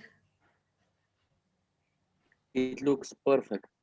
I think also we say that it have to have the ability to sometimes even give the freedom to not do nothing to youngsters. If like, of course, you have to encourage to get out of the comfort zone, have to encourage to empower their abilities, to experiment, but sometimes even give the freedom, not every day, because of course not, but just given the freedom to do nothing or to do not really meaningful activities, I think. Drinking tea, playing table games, and farting. Yeah, but sometimes you need to be bored to be creative. Like, you know, you need to feel how sad it is to be like that and play board games and fart, so that another day maybe you will not want to do that again. When I started working in youth center, my first 3 months, young people were coming, drinking tea, playing table games, farting, and I was annoying. It was annoying me so much. First, I was thinking something is wrong with them. Then I was thinking something wrong is with the water. And at the end, I understood that something wrong is with me because I have expectations towards them. And those are my expectations, not theirs. So I had to have a shift in my way of thinking. Okay, what did you put next to information, youth work, and counseling?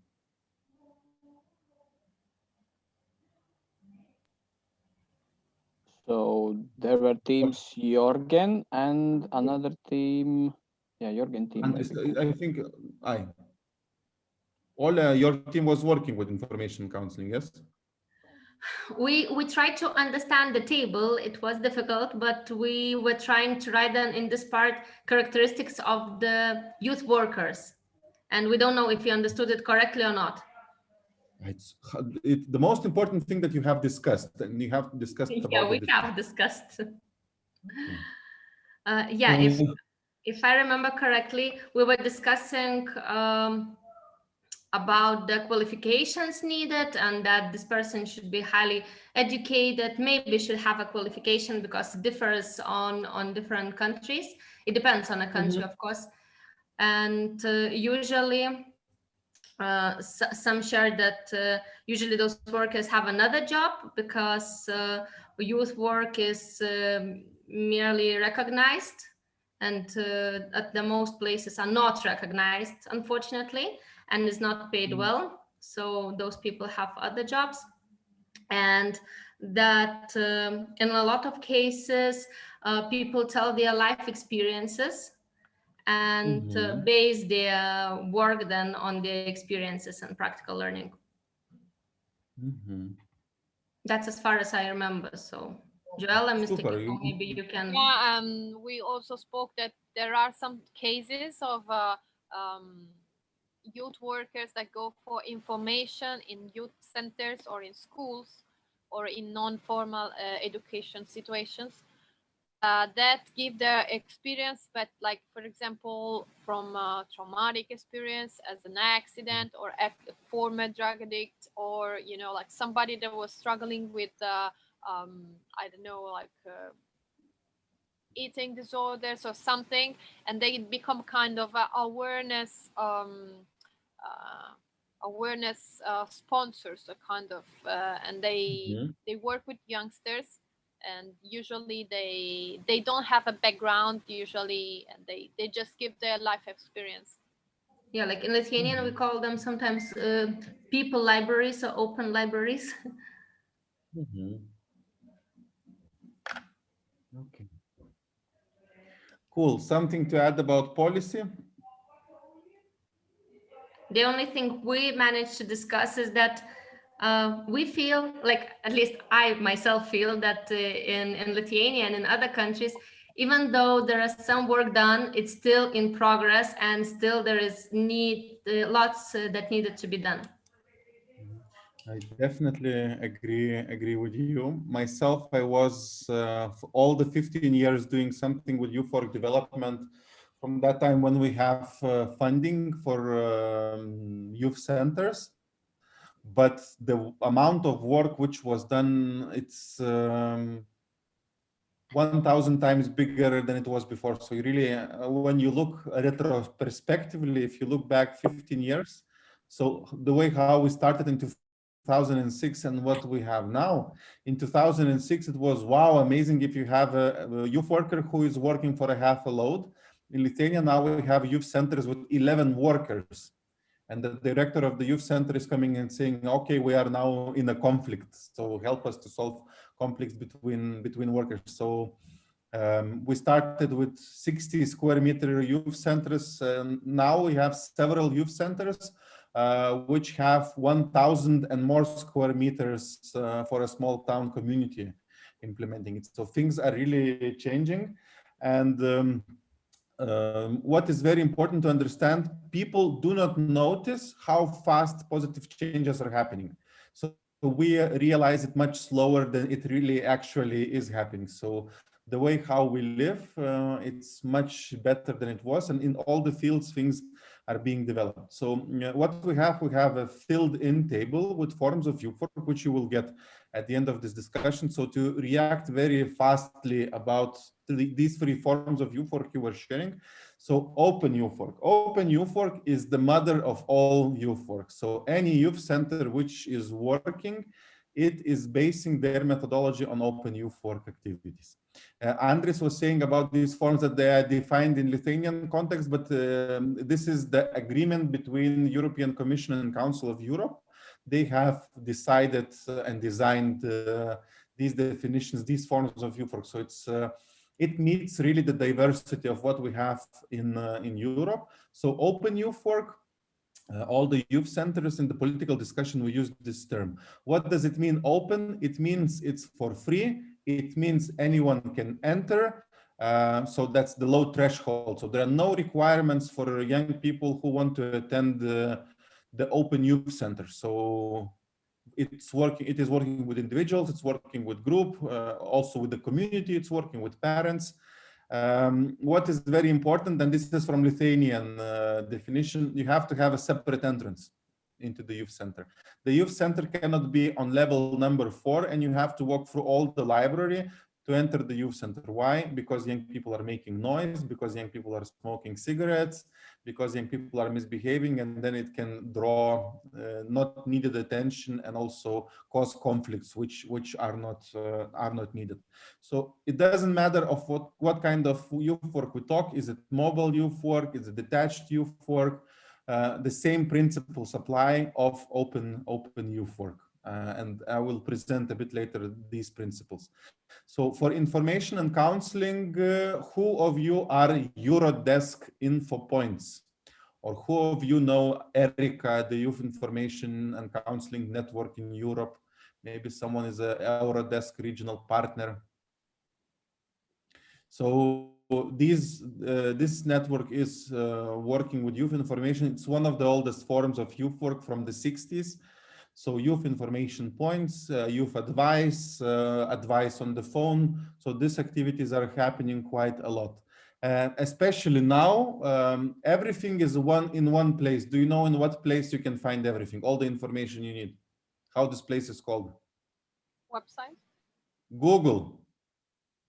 But it's so difficult to find information there. So I would say it's even more difficult these days to find information in Google than it was in the 70s somehow. So to really manage the load of information. So Eurodesk network is doing informational youth work and counseling, one of the most, I would say, recognized forms and things which we do. We often give advice to young people on career, on summer employment, studying and working abroad, on youth health, emotional support. So this is the youth work forum.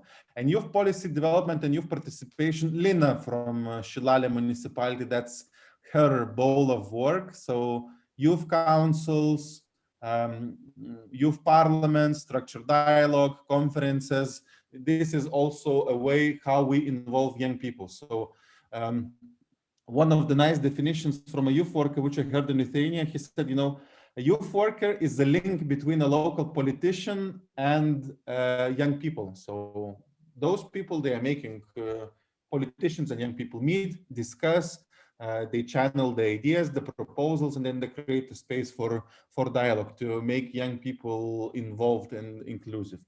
Why young people are not attractive for politicians? Most of them don't vote yet. Jorgen is raising a hand. I don't think we have time in 9 days to go through that. Very simple. Young people don't vote. Young people do not go to elections. Who is going to elections 85%? Pensioners, senior citizens. So very often local politicians, they're putting much more effort into talking and discussing with elderly people than young people. And then that's why we, as youth workers, we have to put effort to invite them to one table to discuss. Joanna, you are raising your hand. Yes, I wanted to say that for youngsters, it could be boring. And when we don't understand something, as you said, because politicians do not draw so much attention to us, they don't speak with us, and etc. And this is why I think young people do not get interested by politics. Joella, and then the other Joanna. I would say that young people, well, not everybody, but some young people are interested in political teams, but they're really out of the blocks, out of the borders of parties and everything that is about voting. I remember in my adolescence, and also right now when I was working in schools, there are some young that have very, very strong political ideas and very strong beliefs. And they, for example, join some, how to say, associations or some non-formal parties, non-formal groups, but they're really extreme. Like the thing is that most of youngsters are not interested in political topics, but some of them are really interested. And they, for example, interested in the ecology, into feminism and equality, and into, I don't know, even like social themes and the redistribution of the resources and all of this. And I think that the theme of peace, keeping the peace and equality and valorizing the diversity, that is the aim of the European work in youth. It's very, very linked to that. The only thing is that we have to say that to them, to attract them, that is not a kind of a very institutional thing, but everybody can say their own beliefs. Everybody can share.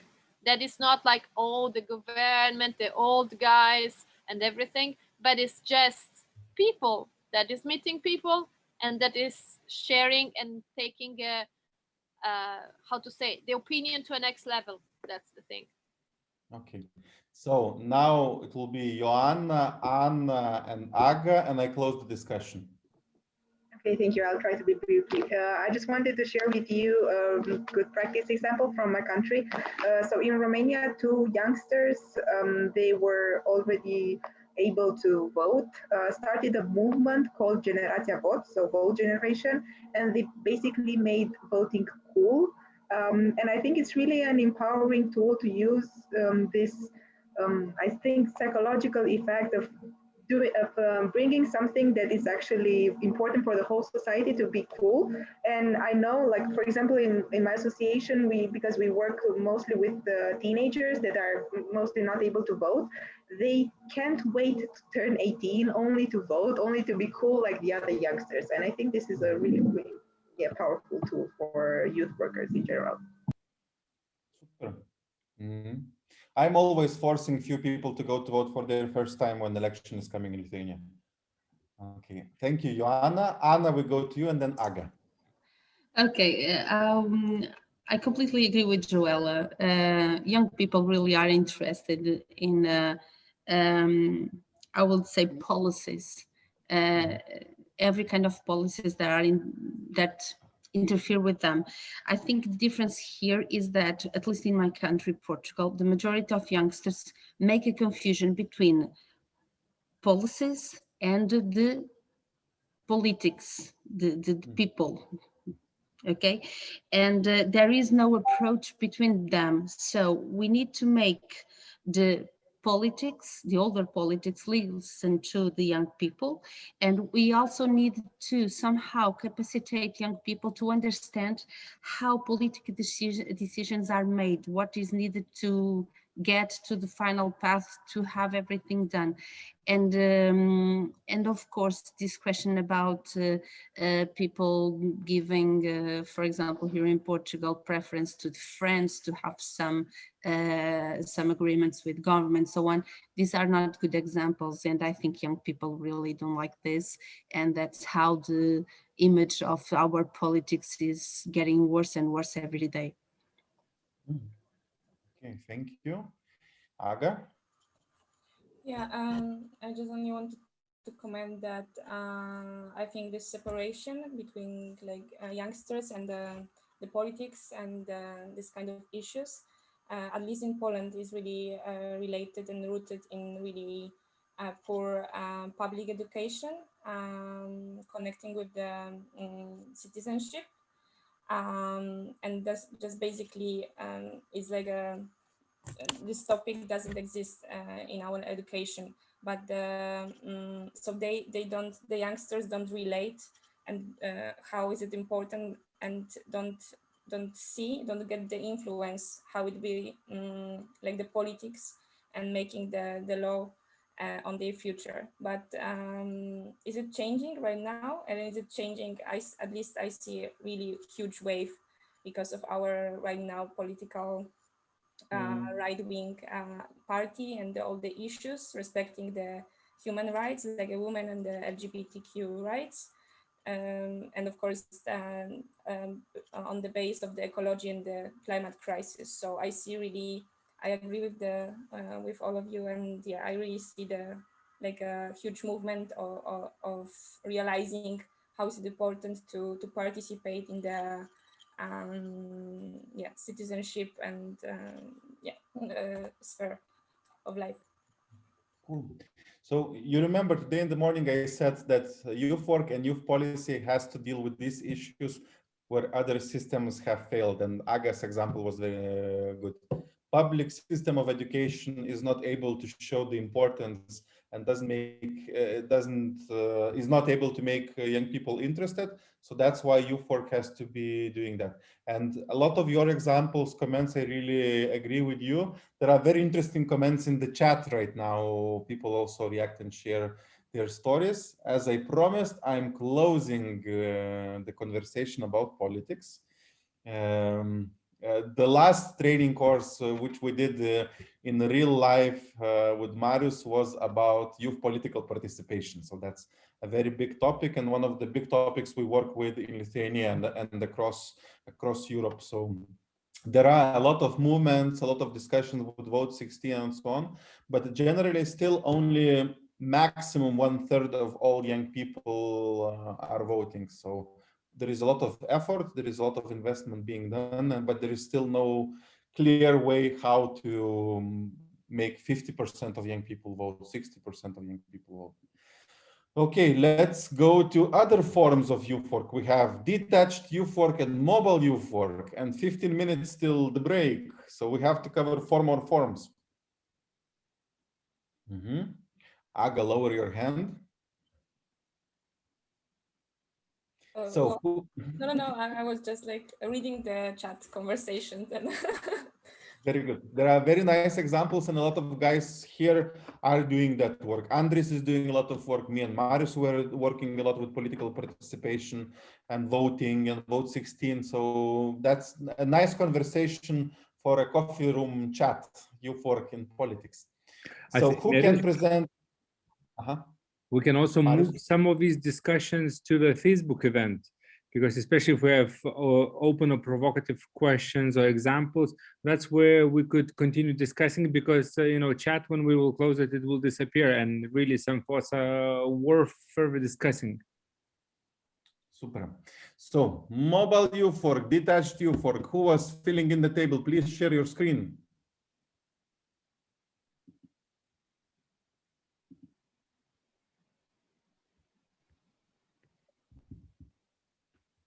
Well, I think it's ours, mobile and digital, right? Okay. Let me see, share. Yes, please. Okay, can you see? Mm-hmm. Well, about the, and please, my group, anytime I felt something, please add. We almost thought about the same characteristics about both work.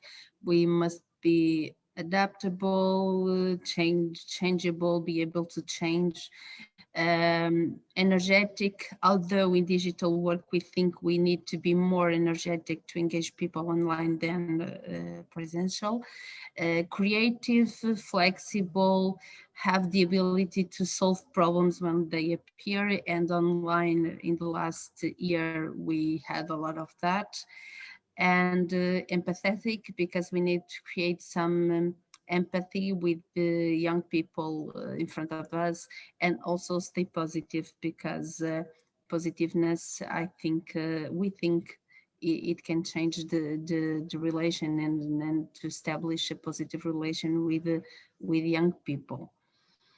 About the examples, well, we didn't put it quite on topics. Maybe it would be better to understand. About the mobile youth work, I can talk about the example I have here. And for example, Agda is a small municipality, but it covers a large, and I'm missing the word in English, territory. Mm-hmm. And we have the city, and then we have those parishes that are close to the mountains, where we have like 3 children and 20 old people. For example, we in our youth center, we don't have that idea of the youngsters come to us. We go to them. So we develop a lot of activities in every school, in every parish, some really far away from the center, and also in the parishes themselves. And this why? Because we don't have, for example, a good transportation system. A youngsters from example, the Longo do Volga, there is really, it's 30 minutes to Agda, don't have a public transport to come to Agda whenever he wants. And that is an example of this being adaptable to all this. Also, we discussed that we need to prepare ourselves to go to these different places. We need somehow to make some research to understand how usually these youngsters in these places live, what do they have, so we can adapt and prepare our activities according to what they have access to. About the digital youth work, here we just talked a lot about putting successful stories, making games and challenges, so we can somehow connect young people to us. Because at least my example and some of my colleagues in my group, we saw along this year that it is really difficult to make youngsters to participate on online things if they don't already have a connection with us, a presential connection. And all the example we have here is that we always have to adapt our games, our activities, whatever we want to do according to the youngsters we have. And also we have to give them to take their time to be on their own, and we think we should have their example. About countries, I'm not really sure. Sorry, we understood what we should put, but the examples we gave above happen in 4 countries we had in our group: Lithuania, Portugal, Italy, and Greece. Only Bulgaria said that probably it won't happen that lot, but in these 4 countries, the mobile and digital work happens this way we talked before. Yeah. I would even not comment too much additionally on your presentation. Thank you, Anna. It was really detailed. I put an additional publication on Facebook event on mobile youth work. I also uploaded the answer sheet, which I was presenting before. So you can download it from the chat. Talking about digital youth work, with COVID, all youth work became digital. Youth events. Me and Marius were facilitating a policy process with young people right now. We have 8 weekends meeting during the year. Youth workers in Lithuania are doing digital youth work instead of mobile youth work, instead of youth centers. So it became the reality. School became digital. You know, for the last 30, 40 years, there was a lot of discussion how to make schools digital. And then in 2 weeks in March, teachers were attending a lot of training courses, and then from April we started to have digital education. So it was inevitable. We had to have it. We had to do it. Another very important thing with digital youth work in Lithuania, this is done by the police. In Finland, this is done by youth workers. Online, they are checking for predators, for abuse, for pedophilia networks, and other stuff. So sometimes also protecting young people online from the risks which are happening there. This is also a part of the work which different specialists are doing. So as I said, in Lithuania, it's done by the police. We have internet police. In other countries, it can be done by special task forces of youth workers. Okay, detached youth work and youth work with volunteers. Last 2 forms, 1 more presentation, and we will go soon to a break.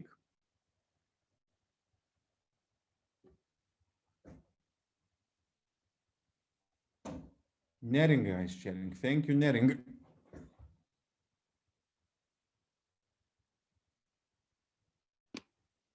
Let's unmute myself. I will try to be short before to go to the break. So our group was working and multitasking quite well because we were discussing and we were focused more on the discussion of characteristics. And what we came up for, the detached and outreach youth work both should be and can be adaptable according to the scenario. Always the environment where we are and what we want to do has some scenarios that can be adaptable. And what is important to stimulate, to challenge and empower young people, and to inform at the same time about existing or proposed services to encourage them to access. And it is relevant to both of them, both youth work parts. And then to be more specific, detached youth work uses the principles and the practice of informal education. Generally, all youth work is based on informal education, otherwise it wouldn't be so attractive and wouldn't engage and involve so many young people inside the field. In a constructive dialogue, when we compare formal education and informal education, we have that clear line when the young people getting bored, getting excluded, and getting not understanding the situation, the topic, the content, whatever we want to talk about. So that constructive dialogue between youth worker and young people is very important moment. And what should we pay attention at about active recruitment? Recruitment, I mean engagement. To be always present in the present moment. You can't focus on something in the past. Like, for example, former teachers used to say, I am teaching for 30 years from the same book. Why can't I follow up the same model? Of course you can't. And then they are talking about respect, okay? It's not possible. Activities must be based on the needs and demands of young people. The young person is always that the diamond on the top that we must focus and orienteer our activities, our focus, our knowledge, and to make all experience according to them. What else? We have to keep in account and learn to cope with strange and unacceptable behavior. They will always try to challenge us, and they're trying to do that. Everything is about authority and leadership at the same time as well. You have to be in the same level, but you have to have the role of leader. And I want to underline not the role of boss. That's terrible. Sometimes we have even the role of parents. And to sum up, everything comes again to the same leadership and being in the good social and positive contact with young people. So the part of detached and outreach youth work is a little bit bigger. And speaking about youth work with volunteers, we were more specific and made a shorter list.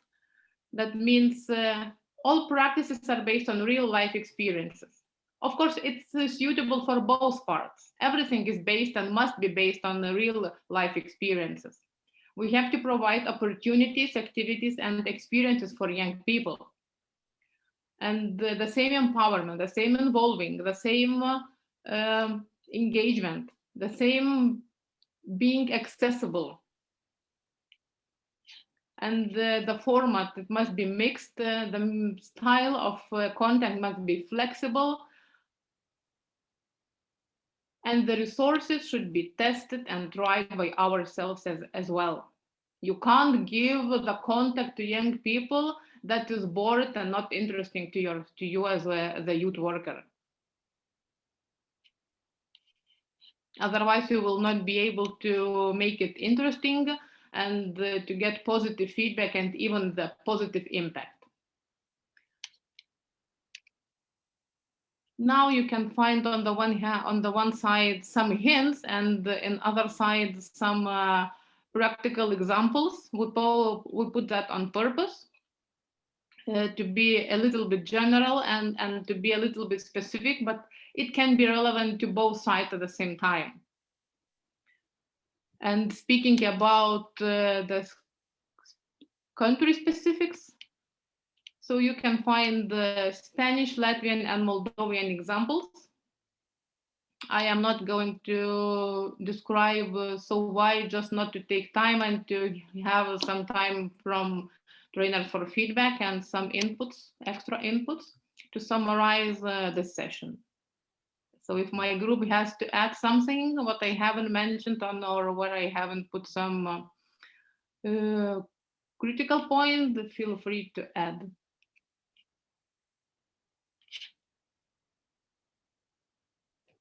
One, two, three, four, five. No more adding. So comments from my side. Thank you a lot for sharing principles of work, how youth workers should work, what youth workers should think. Just to add some examples, the most interesting, I would say, is detached and outreach youth work. It's mainly happening in cities, so the city has to be quite big. And then also it depends on how up north or how low south you are. So detached youth work means that this is the youth work which is happening not linked to any space. This is the youth work which is happening on the street. So detached youth workers, they go around, they meet young people where they are, on playgrounds, next to the bus station, maybe in parks, and then they do interventions. So very often it's also linked to social issues.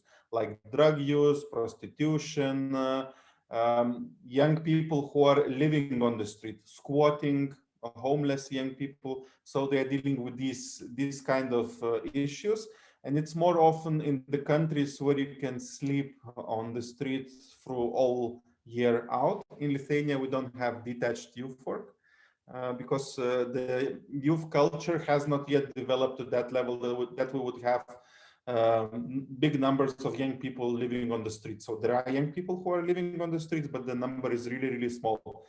So what we have outreach youth work. Outreach youth work means what Anna was describing, going out, finding young people where they are. So an outreach youth worker is going to work on the street. He is developing contact with young people. And when the contact is quite strong, he is inviting to come to the youth center. He's saying, okay, there is the space, you can come in. Do you know when the youth center is full of young people? At what time? Discoteca, discoteca, discoteca. What else? Holidays? I don't know. When it's snowing, raining, windy, and cold outside. If it's summertime, they are on the beach, they are in the park, they are making barbecue, they are in the basketball court. So then the youth worker is going out and working. Youth center as a space particularly is very interesting for young people when it's cold and rainy and wet and so on, etc. People want to have a safe space to hide, to be and to discuss. Soon, from when the weather will get better in Lithuania, the second part of April, May, the youth centers will be empty because they will have other activities to do. And then in October again, they will be full. Talking about volunteering, it's also quite a big part of social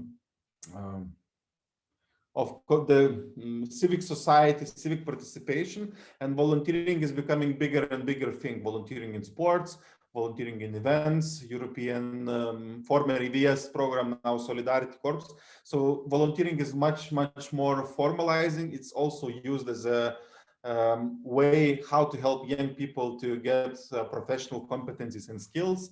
It's recognized by the educational system. In Lithuania, you can get 0.25% additional points to enter university if you were volunteering in programs. So this is also quite a long tradition, which we have in all of the countries across Europe with working with volunteers and doing things.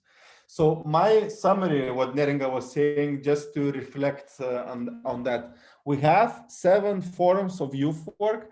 How many % of young people participate in youth organizations, in youth centers, youth movements, volunteering, and so on,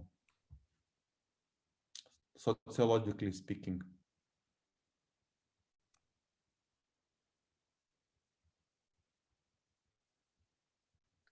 One out of 5, 20%. That would be the European average. If you would go to post-Soviet countries, it would be 10%. If you look at Germany, the country with biggest participation traditions, it's 30-35. So each third. But in Germany, your grandfather belonged to the organization, your father belonged to the organization, and you are belonging to the organization. So the numbers are not big. You know, if you live in countryside, you are doing farming. If your parents have smaller children, you are changing diapers. Others are going to study. Young people in some countries like Iceland, they have their first working experience at 12. It's legal because it's such a few amount of people. So young people are doing a lot of stuff. They are very active, but maybe not active in the way how you should be. Well, looking at all the policies, education, social policy, youth policy, and so on, etc. The countries, they want to get 50% of young people involved because they understand that 100% it's not possible. But if we would reach half, you know, with hobby education, with sports, with playing music, with drawing graffiti, that would be amazing. And that's the aim we are reaching for. So one message. Second message, youth worker has to have 36 competencies, has to understand the young person's life, has to be attractive, should be able to tell jokes, has to be able to do social interventions. Very often he is working for the minimal wage. So we have very high standards and high requirements, but salary is very low. In Lithuania, a statistical youth worker is working for 2 years. After that, he is going for a better paid job. In Finland, youth work is often a choice for people who are coming from the labor exchange office. So you were unemployed and you got this offer to work in a youth center for a small salary to get your first skills and competencies. In other countries, it's voluntary based. In Belgium, in Italy, in Bulgaria, youth workers are volunteers, and that's also okay, and that's how it works. That's the diversity of youth work which we have. So yeah, youth worker can be paid, youth worker can be volunteer. We have open youth centers where everyone can enter. We also have closed youth centers. A closed youth center would be a youth center which is only inviting a certain group of young people to participate. For example, a youth center for only girls, where girls are coming and talking what does it mean to be girl, where they talk about female empowerment, and also it's a safe space to be and to escape violence if you have. It can be a youth center for migrants. It can be a musical youth center in Norway where only registered bands paying a small fee are coming and using the musical equipment. So there are different forms, and everything is in this diversity. It's okay. Really, if it meets the needs of young people. If I was once working in a working group with the British Minister of Health, and he said an amazing phrase. I still remember it 13 years after. We were in a conference in Sweden. He said, young people are voting with their feet. If young people do not like something, they stand up and they leave. So that's voting with their feet. And that's the best indicator of quality. So if you have young people who are coming on a regular basis, young people who are coming to a youth center and a space, they are joining your activities, that means they like it. They voted with their feet, they came. So that means that you are doing a good job. And then all the policies, decisions, how, why, for how much, it's just details. So ladies and gentlemen, thank you very much for this tough, full of discussion sessions. I hope we managed to broaden your understanding and view what kind of forms of youth work are existing and what could be done in your realities. So we will go now for half an hour break. So I will ask again Andres to open groups for chatting, for music, for other stuff.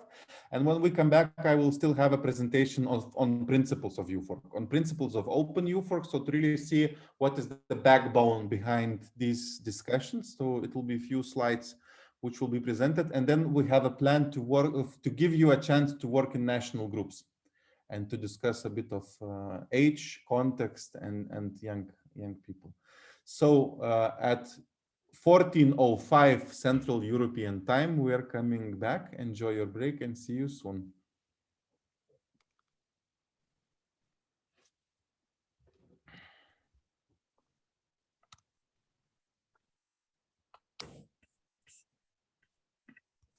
Mm-hmm. 1, 2, 3, 4, 5. 1, 2, 3, 4, 5, and with the other hand, and then from 1 till 4, from 1 till 3, from 1 till 2, and 1, 1, 1. And the smaller the number is, the faster it has to go. Are you ready? Okay.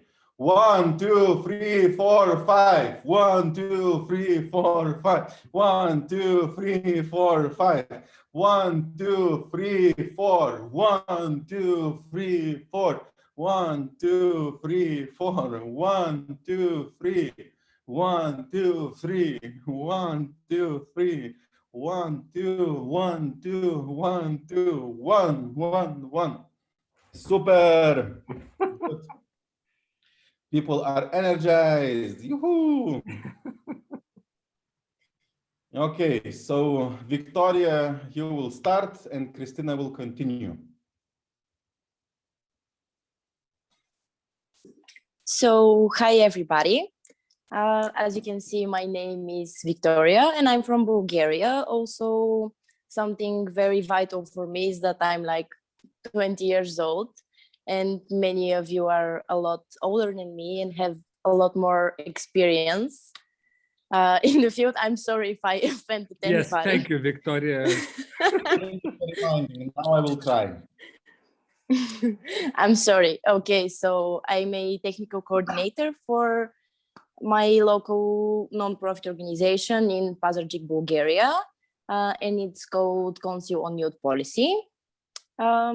We work with around 170 volunteers, and we focus mainly on volunteer work. We try to develop their presentational, organizational, and communicational skills, while trying to teach them some vital things about the professional and real life, I guess. So that's when I was in Pedagogy last December. Oh, nice. Tammy, we will talk about that. And about my superpowers, what can I say? I like to think that I am a very creative person, but that's kind of boring nowadays because everybody is a creative person. Superpower. I'm very positive and I'm also very, very motivated. And I think my motivation is very much to that I am very young and I haven't seen the darkest parts of the real world yet. So yeah, I'm all smiley, motivated, and that's it about me. Super, thank you. Christina, tell about your dark parts of life. Yeah, as far as I am a bit older than Victoria, I have seen some dark parts of my life, but still I am happy. Well, so I am from Lithuania, I'm a mobile youth worker at Vilkaviškis Youth and Children and Youth Center. I've been working since 2020 July 2020, so I don't have a lot of experience in this field, but still I have some superpowers from my earlier life. So I have some of them, I think. First of all, I am able to accept, to understand, and to respect a lot of people's points of view. Almost everyone's points of view I can do.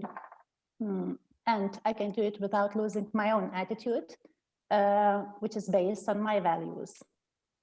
I'm also very good at problem solving, and somehow I believe that every person is either part of a problem or a part of the solution. So it's a matter of choice, and I choose the latter. So I like solving problems, and that's about me. Thank you for listening. Nice to meet you all here. Christina has amazing sense of humor. Me and Marius were quoting her jokes all the time. Okay. Nice to see you, Christina, here in this training. We are meeting with Christina second time. Yeah, wonderful. Super. So, did I miss anyone? Maybe someone else hasn't introduced himself or herself yet.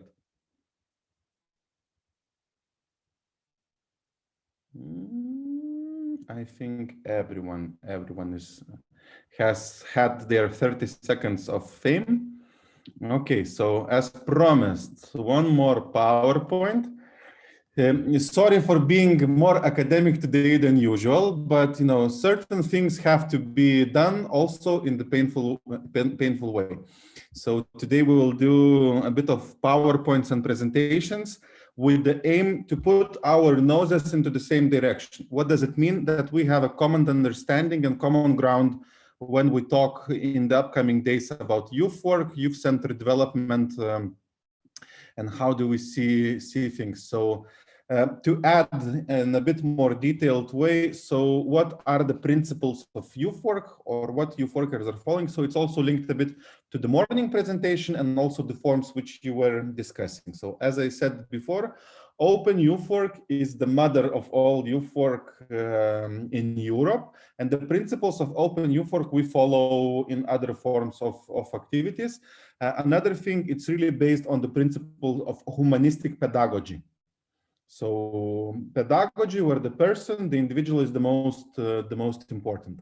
So youth work is not implemented in the family, at work, and in school. When we were defining youth work, it was very essential because sometimes you meet people, for example, a person who is working in a school and say, I am a mobile youth worker. And then the person saying, yeah, I know I'm doing mobile youth work for 25 years. In Lithuania, mobile youth work exists only 5 years legally, 10 years organizations are doing, but there are people who think that they are doing it for 25 years. So sometimes people claim to do stuff which they are not doing. So that's why it's important also to define it with not part. Family, work, school are the three main educational institutions. That's those institutions which are very important for person's development. So youth work is a complementary form, a fourth form of education. Also, what is important to tell in the context of youth work, that also church in the past had a very big impact on the education. Like Don Bosco in Italy, and still in some countries, youth work has quite a lot of things to do. In Germany, when you go to study youth work in university, you have two choices. One choice is social youth work, so you study social sciences, and the other choice is clerical youth work. So you go to the university for priests, religious university, you study, and then you choose to work with youth or to do religious, being a priest, or other parts of the structure in their system. So also in Lithuania, in the 90s, 93, church brought first youth centers, and first youth centers were built next to the church or in the basement of the church. Other educational institution is the media. Media has a very big impact on the young people, and also an informal, sometimes we call it the street, other time we call it other young people or the peers, who have a very big impact in terms of education. Youth work is based on principles of interpersonal relationship. So that means that we want to hear what the young people are telling. So an example to visualize this aspect: when you go to your friend and you tell a secret, what do you expect to happen?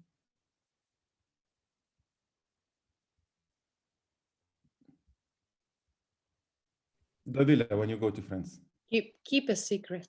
If you want to keep a secret, don't tell it to anyone. Yeah.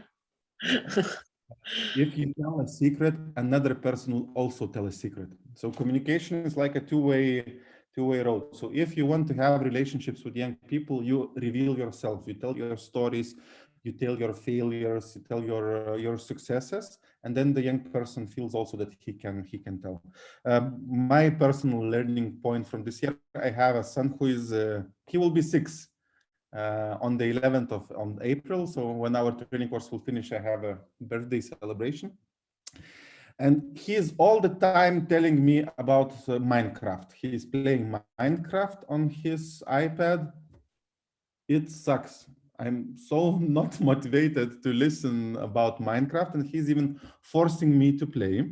And then I heard the quote, and now I kick my ass and I change my attitude, because if you don't listen to the small things which the children are telling you, they will not tell the big things afterwards. So if you want to develop a relationship, you have to listen to the small things. So now Minecraft is our communication thing, which we talk about. We are even now ordering a cake with figures from Minecraft. It will be his birthday gift.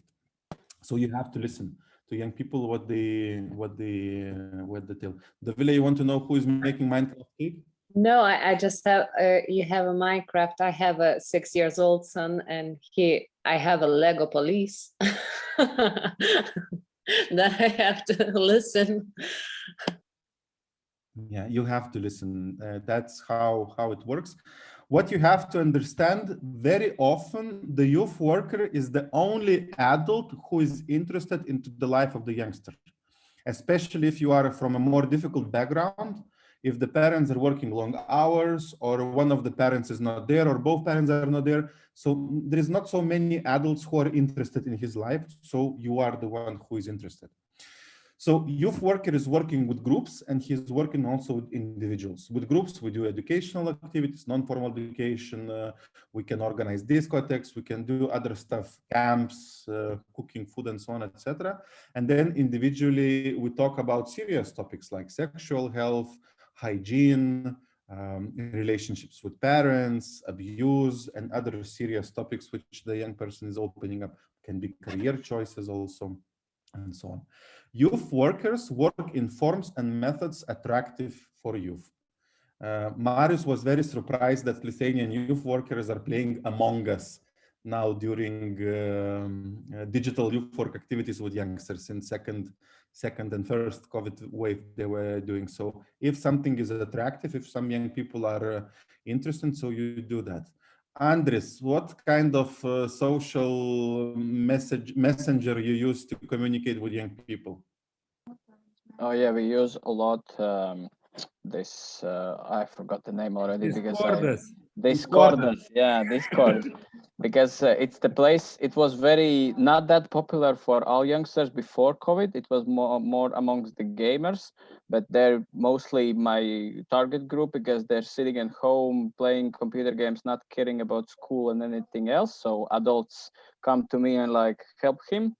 But now it's very, very popular among all youngsters, and also us as organizations. We organize events, watching movies, and that's the place where you can find them actually. It's like if before COVID, you could find them behind the bus stations and places like that.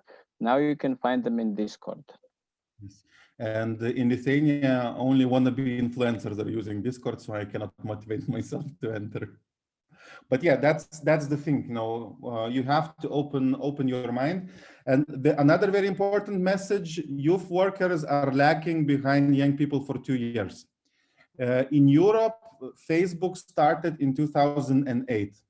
In 2010, the youth workers in Helsinki decided we should start doing youth work in social media. And researchers in the same 2010 noticed that young people started to leave Facebook because their parents and grandparents entered. So Instagram became popular, and other platforms where young people migrated to leave the parents behind. So sometimes we're not catching up with them, and what we say, you know, Discord, that's where you find them. You go there and you find them. Youth worker doesn't manipulate with young people. Do you know what is manipulation? I can give you an example. My first youth center, where I was working, I entered to the office and the director is saying, Nerius, do you want coffee? I say, yes, I want. Make me one also, she was saying.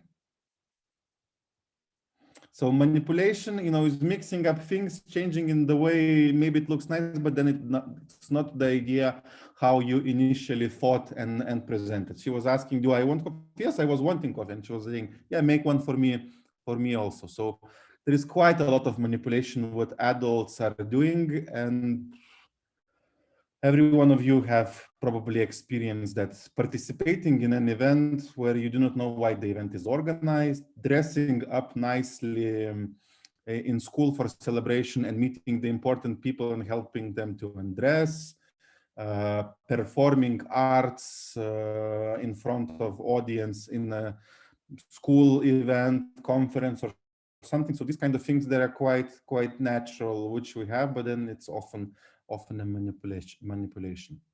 Low threshold, which means that anyone who wants, he can enter. You don't have to attend on a schedule. You don't have to pay money. You don't have to be sporty to be able to participate. Because, for example, if you play pro sports of age 14, you have to already be at a certain level. Here, you don't have. So anyone can enter. Doesn't matter their religion, beliefs, sexual orientation, and behavior. Results of youth work are the competences of young people, so that young people have social skills, employability competence, and other things. So we work on that. Youth worker is integrally critical. So integrally critical means that I'm interested into the world of young people. So as Francis was saying, I understand that young people are listening to reggaeton, but I'm not listening to myself. So I ask questions, I try to understand, but I do not pretend to be young, or I do not pretend to be one of them. I am who I am. I have my own experience. I share it, but I don't pretend to be one of them. Youth work, youth worker is an advocate of young people. If you would ask teachers, parents, neighbors, grandparents, what do they think about young people? Opinion is not very positive. Oh, they drink, they drive cars, they have sex, they use drugs, they don't want to work, they don't want to vote, they are not motivated. So it's quite a negative attitude. And then the youth worker is trying to show the society that young people also can do something positive and change. And he is speaking up on behalf of the young people. He's helping to communicate. He's organizing interesting political processes. He's able to involve young people, and he's able to further pass the message which young people have. Youth work is not self-realization of youth worker. What does it mean?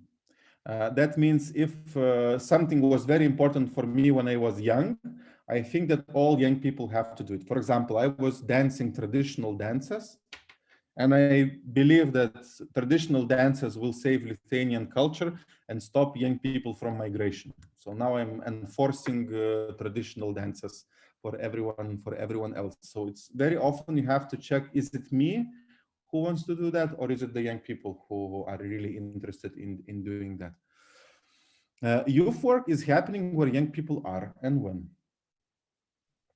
When we were doing research in Christina's community, one of the proposals was to do mobile youth work on Friday nights in front of the petrol station. What is happening on Friday night if in front of petrol station in a small town? No one. All the young people are coming with cars, there are alcohol, there is love, there is fighting, there is sex. You can find 50, 60 young people in the car parking of the petrol station because there is light, there is food, there is toilet, and then they can socialize. So that's a nice place to do. Probably not very safe place, but a place to do your work activities. Nerijus, I think we have to send a picture of Lithuanian petrol station. It looks a bit different from what you see on the Route 66. Okay. So Marius, your mission is now to find the Statoil Norwegian petrol station in Lithuania. And that one is quite fancy in Christina's town. It is in the community where she works. And youth worker knows when to finish to work with young people. So when do youth workers finish working? Who can tell me? Never. When they are ready to self-organize. When they are self-organized, yes. The work is emancipatory. If the young person can sort out his things, your result is achieved. So you let him go. If he's independent, he's leaving. And that's quite depressive. I remember when I finished working with young people after 3 years, they moved on. They started studying, they changed places, and new young people came. And that was very difficult to start again working from the beginning and say, oh, I invested so much time. Now we could do projects, we could do this, we could do that. And then they move on, and then they are independent. Joella.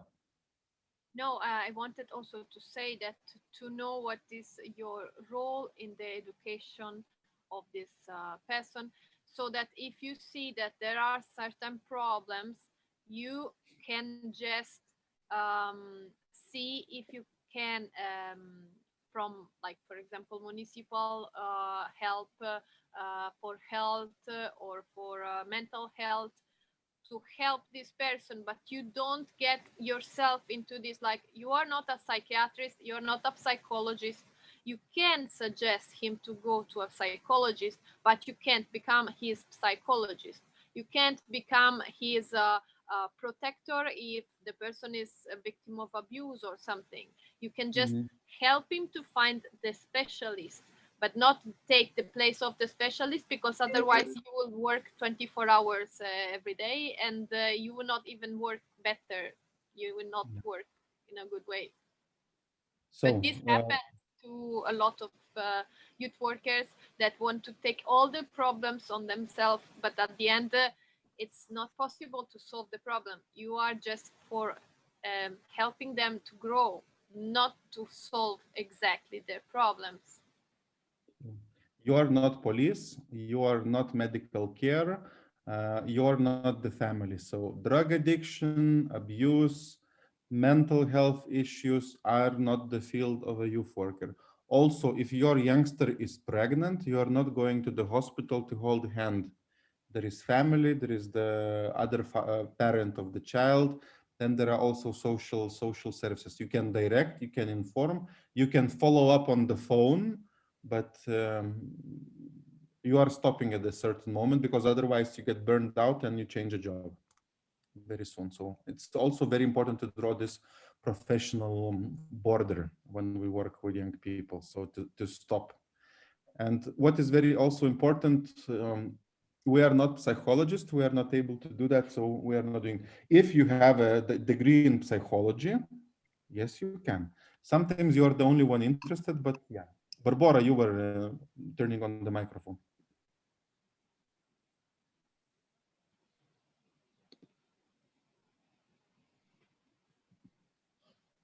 No, Barbara wanted to turn off the camera and turn on the microphone. Okay, and my last slide about differences in open youth center and open space for youth work. This is quite a Lithuanian thing which we have. So at certain moment we understood that we cannot create youth centers everywhere, but there is already quite a lot of infrastructure which we are using and which is already existing. So what we did, we created this smaller form. It's also very good to try to see how does it work and is it would it fit into the reality of the organization. So Open Youth Center. So it's based on principles of open youth work. There are at least 2 youth workers working all the time together. So on the first day, there was a question, how many youth workers you need? So in Lithuania, it would be minimum 2 who are working all the time with young people. And I also would add the project manager as the third one. That would be a big support. Several rooms for activities, 80 square meters up. That would be the smallest youth center in Lithuania. Now, Vilnius municipality is searching for a space. So they are searching for 120 square meters, at least 120 square meters for a youth center, to call this space youth center, but then 200, 300, 150, that would be quite enough big space with toilets, kitchen, and other important rooms to have in the youth center. So we'll analyze in the upcoming days. The youth center, as I said today before, it has to have a separate entry. So not to cause conflicts between young people and other people in the institutions. Often youth centers are in the basement, somewhere a bit further away from the main town hall and the center, or at least the entrances from the other side of the house that you would not, how to say, draw attention too much for you, and then it's free of charge. So on the other hand, open youth space, it's working in already existing infrastructure, which is providing other services. So in Lithuania, libraries and cultural centers are the most popular places who have an open space. And some of the guys from Lithuania who are participating, they work in the cultural center as a youth worker. Cinema, could be school. Also police stations. In Lithuania, we have at least 4 youth centers, youth spaces, which are managed by police officers. Because Lithuanian police has a quite big tradition of working with youth. They have young police supporters, NGO, which is also helping them to do activities. They work quite a lot with juvenile criminals, so they have the competencies. And for the worker, at least it has to be one worker who is working half of his working load with the young person to be called open space for youth work. This is also linked to funding. If you want to get funding, those are the requirements which you have to fulfill in Lithuania to get funded from the national level, from the state. So yeah, what we will be talking in the upcoming days, so also both on space design, principles, youth age psychology, in both open youth center and open space. Questions, shouts of anger.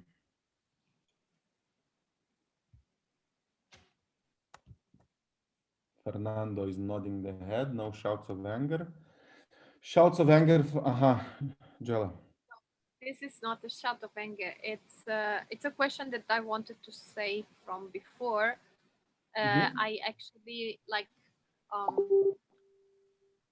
think about this question in the 2 hours we were spending on the analyzing the youth work, the type of youth work. And in the meanwhile, I was kind of making a map of the youth centers in my country and around me. And I was like looking all here and here and making a kind of a statistic. And I realized, like, I knew it already, but I realized like more clinically that the most of youth center in my country, and especially where I live, they're mostly are managed that they are covering the age, for example, from 6 to 18 or from 6 to 14. And the very big majority are working on children and teens until 14 or 15. Just few of them are working until 17 or 18. And very, very few are working after 17 or 18 years old. And almost like very, very, very spare ones are working like from the age of the 18 till 25 or 30. Like there is like one here and another one in another region or nothing in this region. And I'm really asking myself how can you manage to make youth activities and youth work while you have also a population that is totally different, because a 6 years old have totally different needs that like a 17 years old person have completely a different world. And I ask myself how they manage to make activities. And well, okay, the peer-to-peer education, but if I put a 5 years old person, 5 years old kid with a 17 or 18 years old person, he is going to be a babysitter. Like it's not, there is not the type of communication at that level that will help to grow and to make something together. It will not work this. And I see also that the age from 18, it's totally not covered in my country. Like after you're 18, yeah, you can vote, you can go with your car. Okay, you're grown up, you're an adult, but in fact you're not. You can go to, there are these bureaus, these young centers that just give information about what school you can go, what university you can go, and they help you to make your resume. But actually, we are not just study, work, and information about sexuality and drugs. Thank you, it's enough, but not enough. We are having a lot of other experience in life. We need relations, we need culture, we need interaction, we need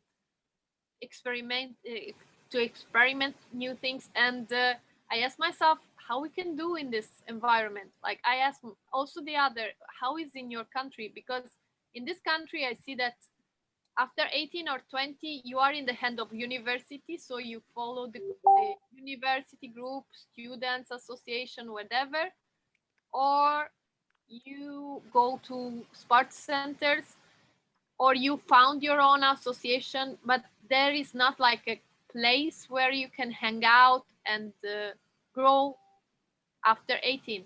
And also they mix up all the ages, and I have no idea how possible. Well, they weren't when I was young, so I have no experience myself how it's working. And I was not working in the centers still right now. And still I have no idea how possible to work with 5 years old and 18 years old. It's not possible. I was consulting one youth. It was in Lithuania, we call them child daycare centers, who focus at children from less privileged backgrounds. And one of these child daycare centers wanted to become a youth center. I was consulting them, but my final conclusion was each time when a teenager was bringing a 6-year-old to smoke together, or each time when a teenager was breaking something inside the youth center, youth work was stopping for two weeks. So that's on one hand. On the other hand, teenagers do not want to be around with children.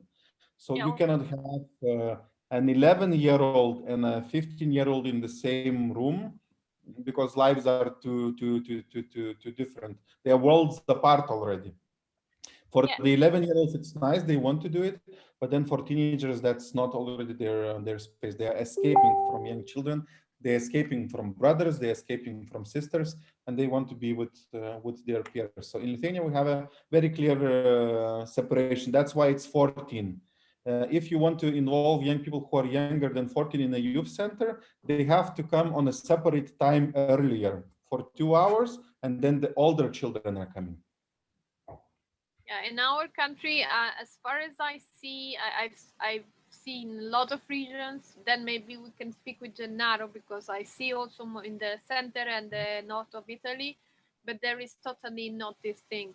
And also I see the most of activity are helping for school, like school mentorship, and this is totally, how to say, disempowering the idea of non-formal education, because okay, yes, you can help me with school, but this is not, like there is not only school and family, there is this between, and you should help me in the between. And why I come to a youth center and you just help me to do my homeworks? I mean, come on, really.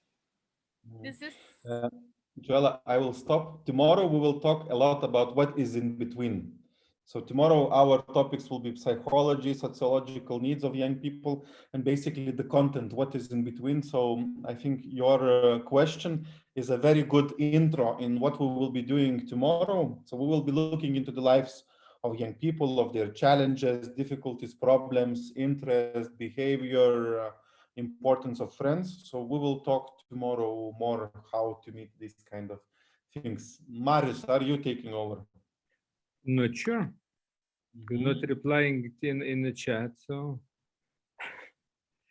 yeah, because we have 20 minutes left, and we were planning to do two things. One is to bring you to national groups and to do evaluation. So if we agree to do evaluation together in a larger group, short one, quick overview, then I would now invite you to go into the breakout rooms, and I will share a link. In that link, there are a bunch of different questions related to young people and what they can do at a certain age, or what they are expected to do at a certain age. So it will be a bit linked to today, to kind of youth policy framework, to expectations, what society has towards young people, but also responsibilities related to them. And then it's related to kind of adolescence process, about which we'll be discussing tomorrow. So now let me share with you the link. I have a bunch of open documents. So yeah, this one should work. So please find your national group in the breakout room. Oh, I'm sending not direct link, but I want to send to everyone. Please check the chat and open, and everyone please open the document. It will be a shared spreadsheet.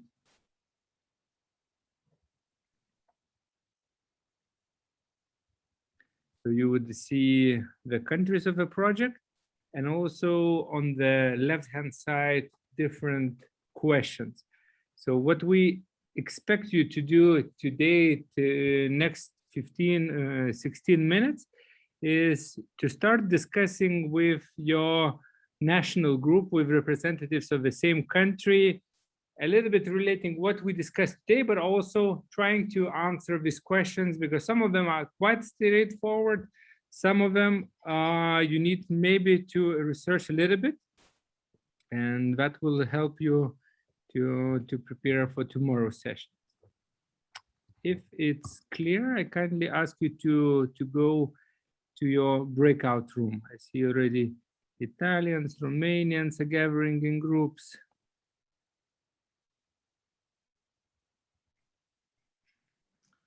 Which group I need to join? Vitaly, there is a group international. Okay. Or you can also join. I mean, I will not suggest anything. It's up to you.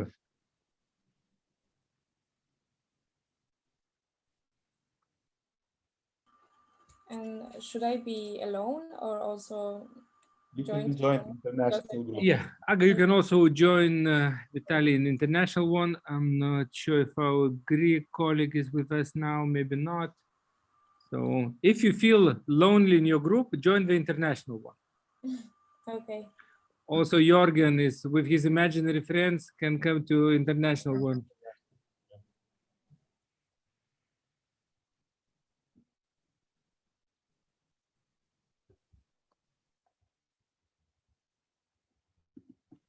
Guys, if you need help to move you to the groups, tell us.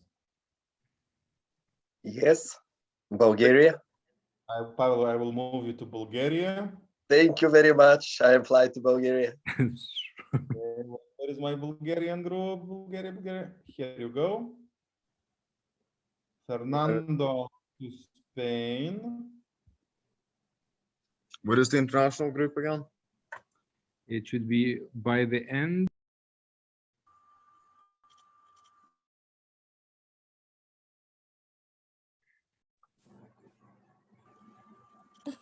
Well, it seems. Ah, no. Okay.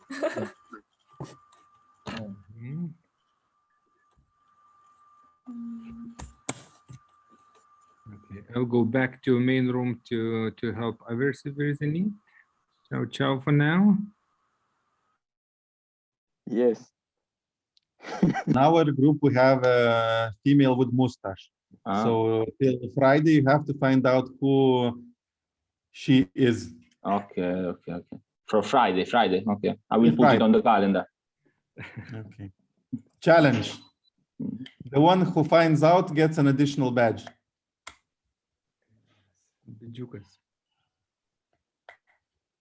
Okay, ladies and gentlemen, welcome back.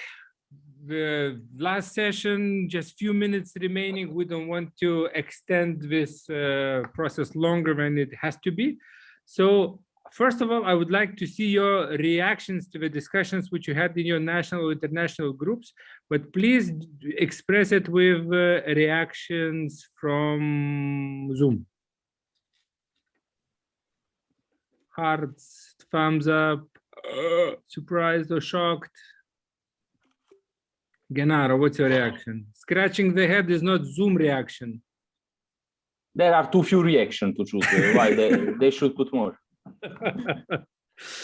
Okay. No, normal people can only choose from 3, so it's already extension. It has 6.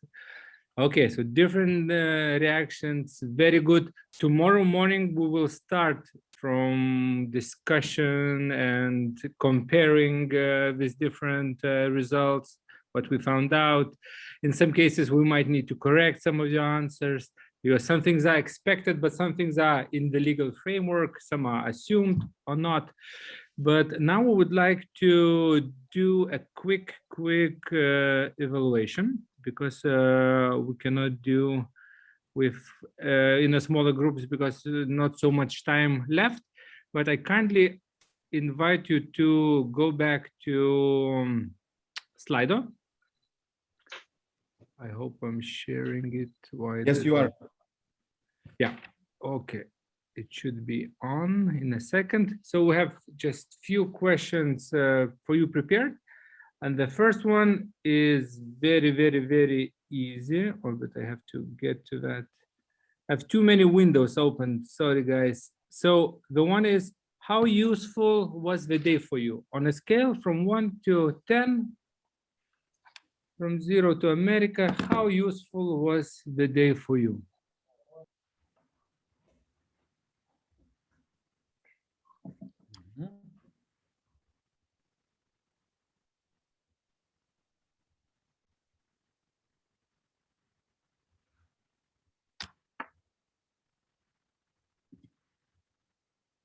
And if somebody would like to react, please raise your hand. And I will try to hear one or two people.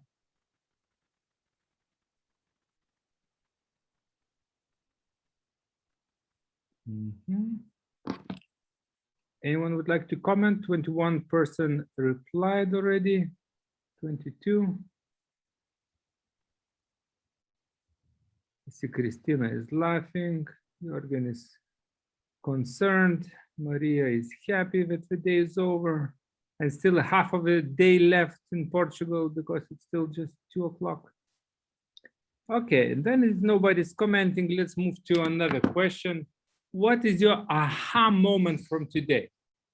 Something what surprised you, something what inspired you, something unexpected. So what is this aha moment for you?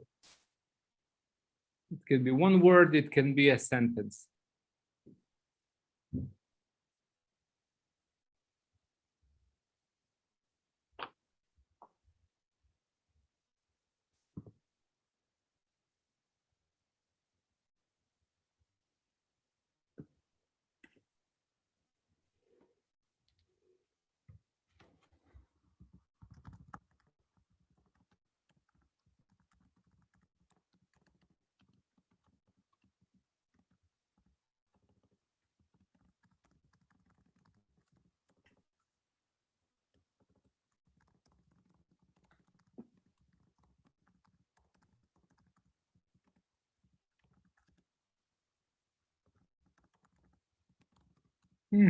For some people, everything is new. Principles. The first presentation was aha moment, so it's also quite long period. Italian situation was very interesting for some. It's a moment to reflect and look back at what we have around us, what's available, what's possible. Also, when you understand that actually all the different ways of form, they're not competing with each other, but they are slightly different target groups, slightly different way of working, but still at the end of the day, they should be based on the same principles of youth work. Attitude, very important. Age of young people, and then based on different age, maybe they have different needs or different things are important for them at a certain time.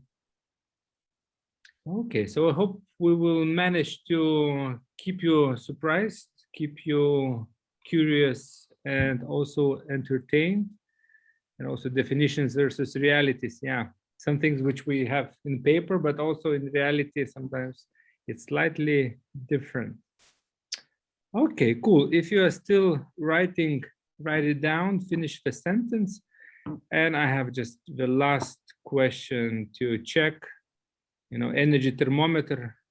Are you still alive? What's the level of your energy from today? And we will compare, the slides from the morning and now. Of course, we lost some people on the way. So if you're still with us, that's good. It's compliment to us, but also it's compliment to you. Yeah.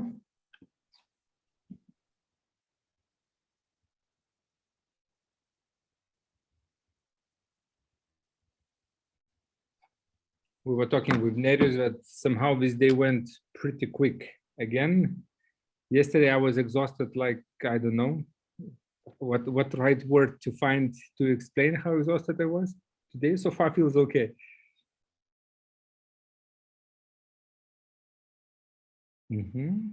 Thank you. Average 7.5, so it's much better than in the morning, because I think in the morning it was around 6.1, 6.3. It was an average, now 7.3. So quite good result.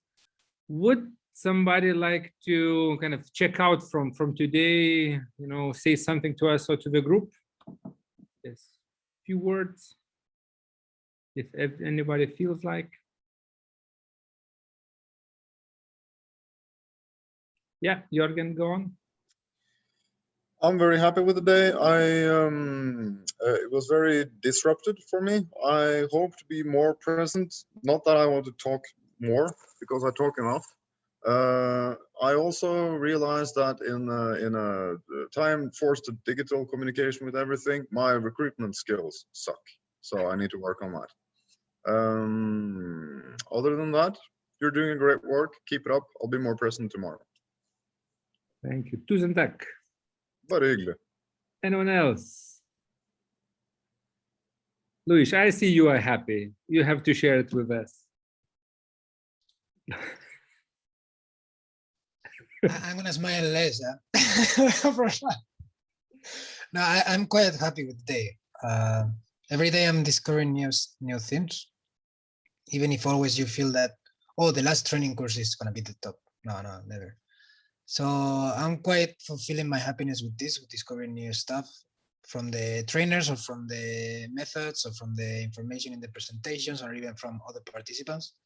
Really interesting topics to discuss about it. So, but unluckily we don't have the coffee breaks or the dinner to talk about it, but we will find the time, I guess. So maybe in Facebook or in other part, or maybe someday face to face, hopefully. So really happy about it. Yeah, thank you. Inshallah, I really hope that we can do it in real life, but at some point. Anyone else? The last word from the group before we execute? I just want to say thank you.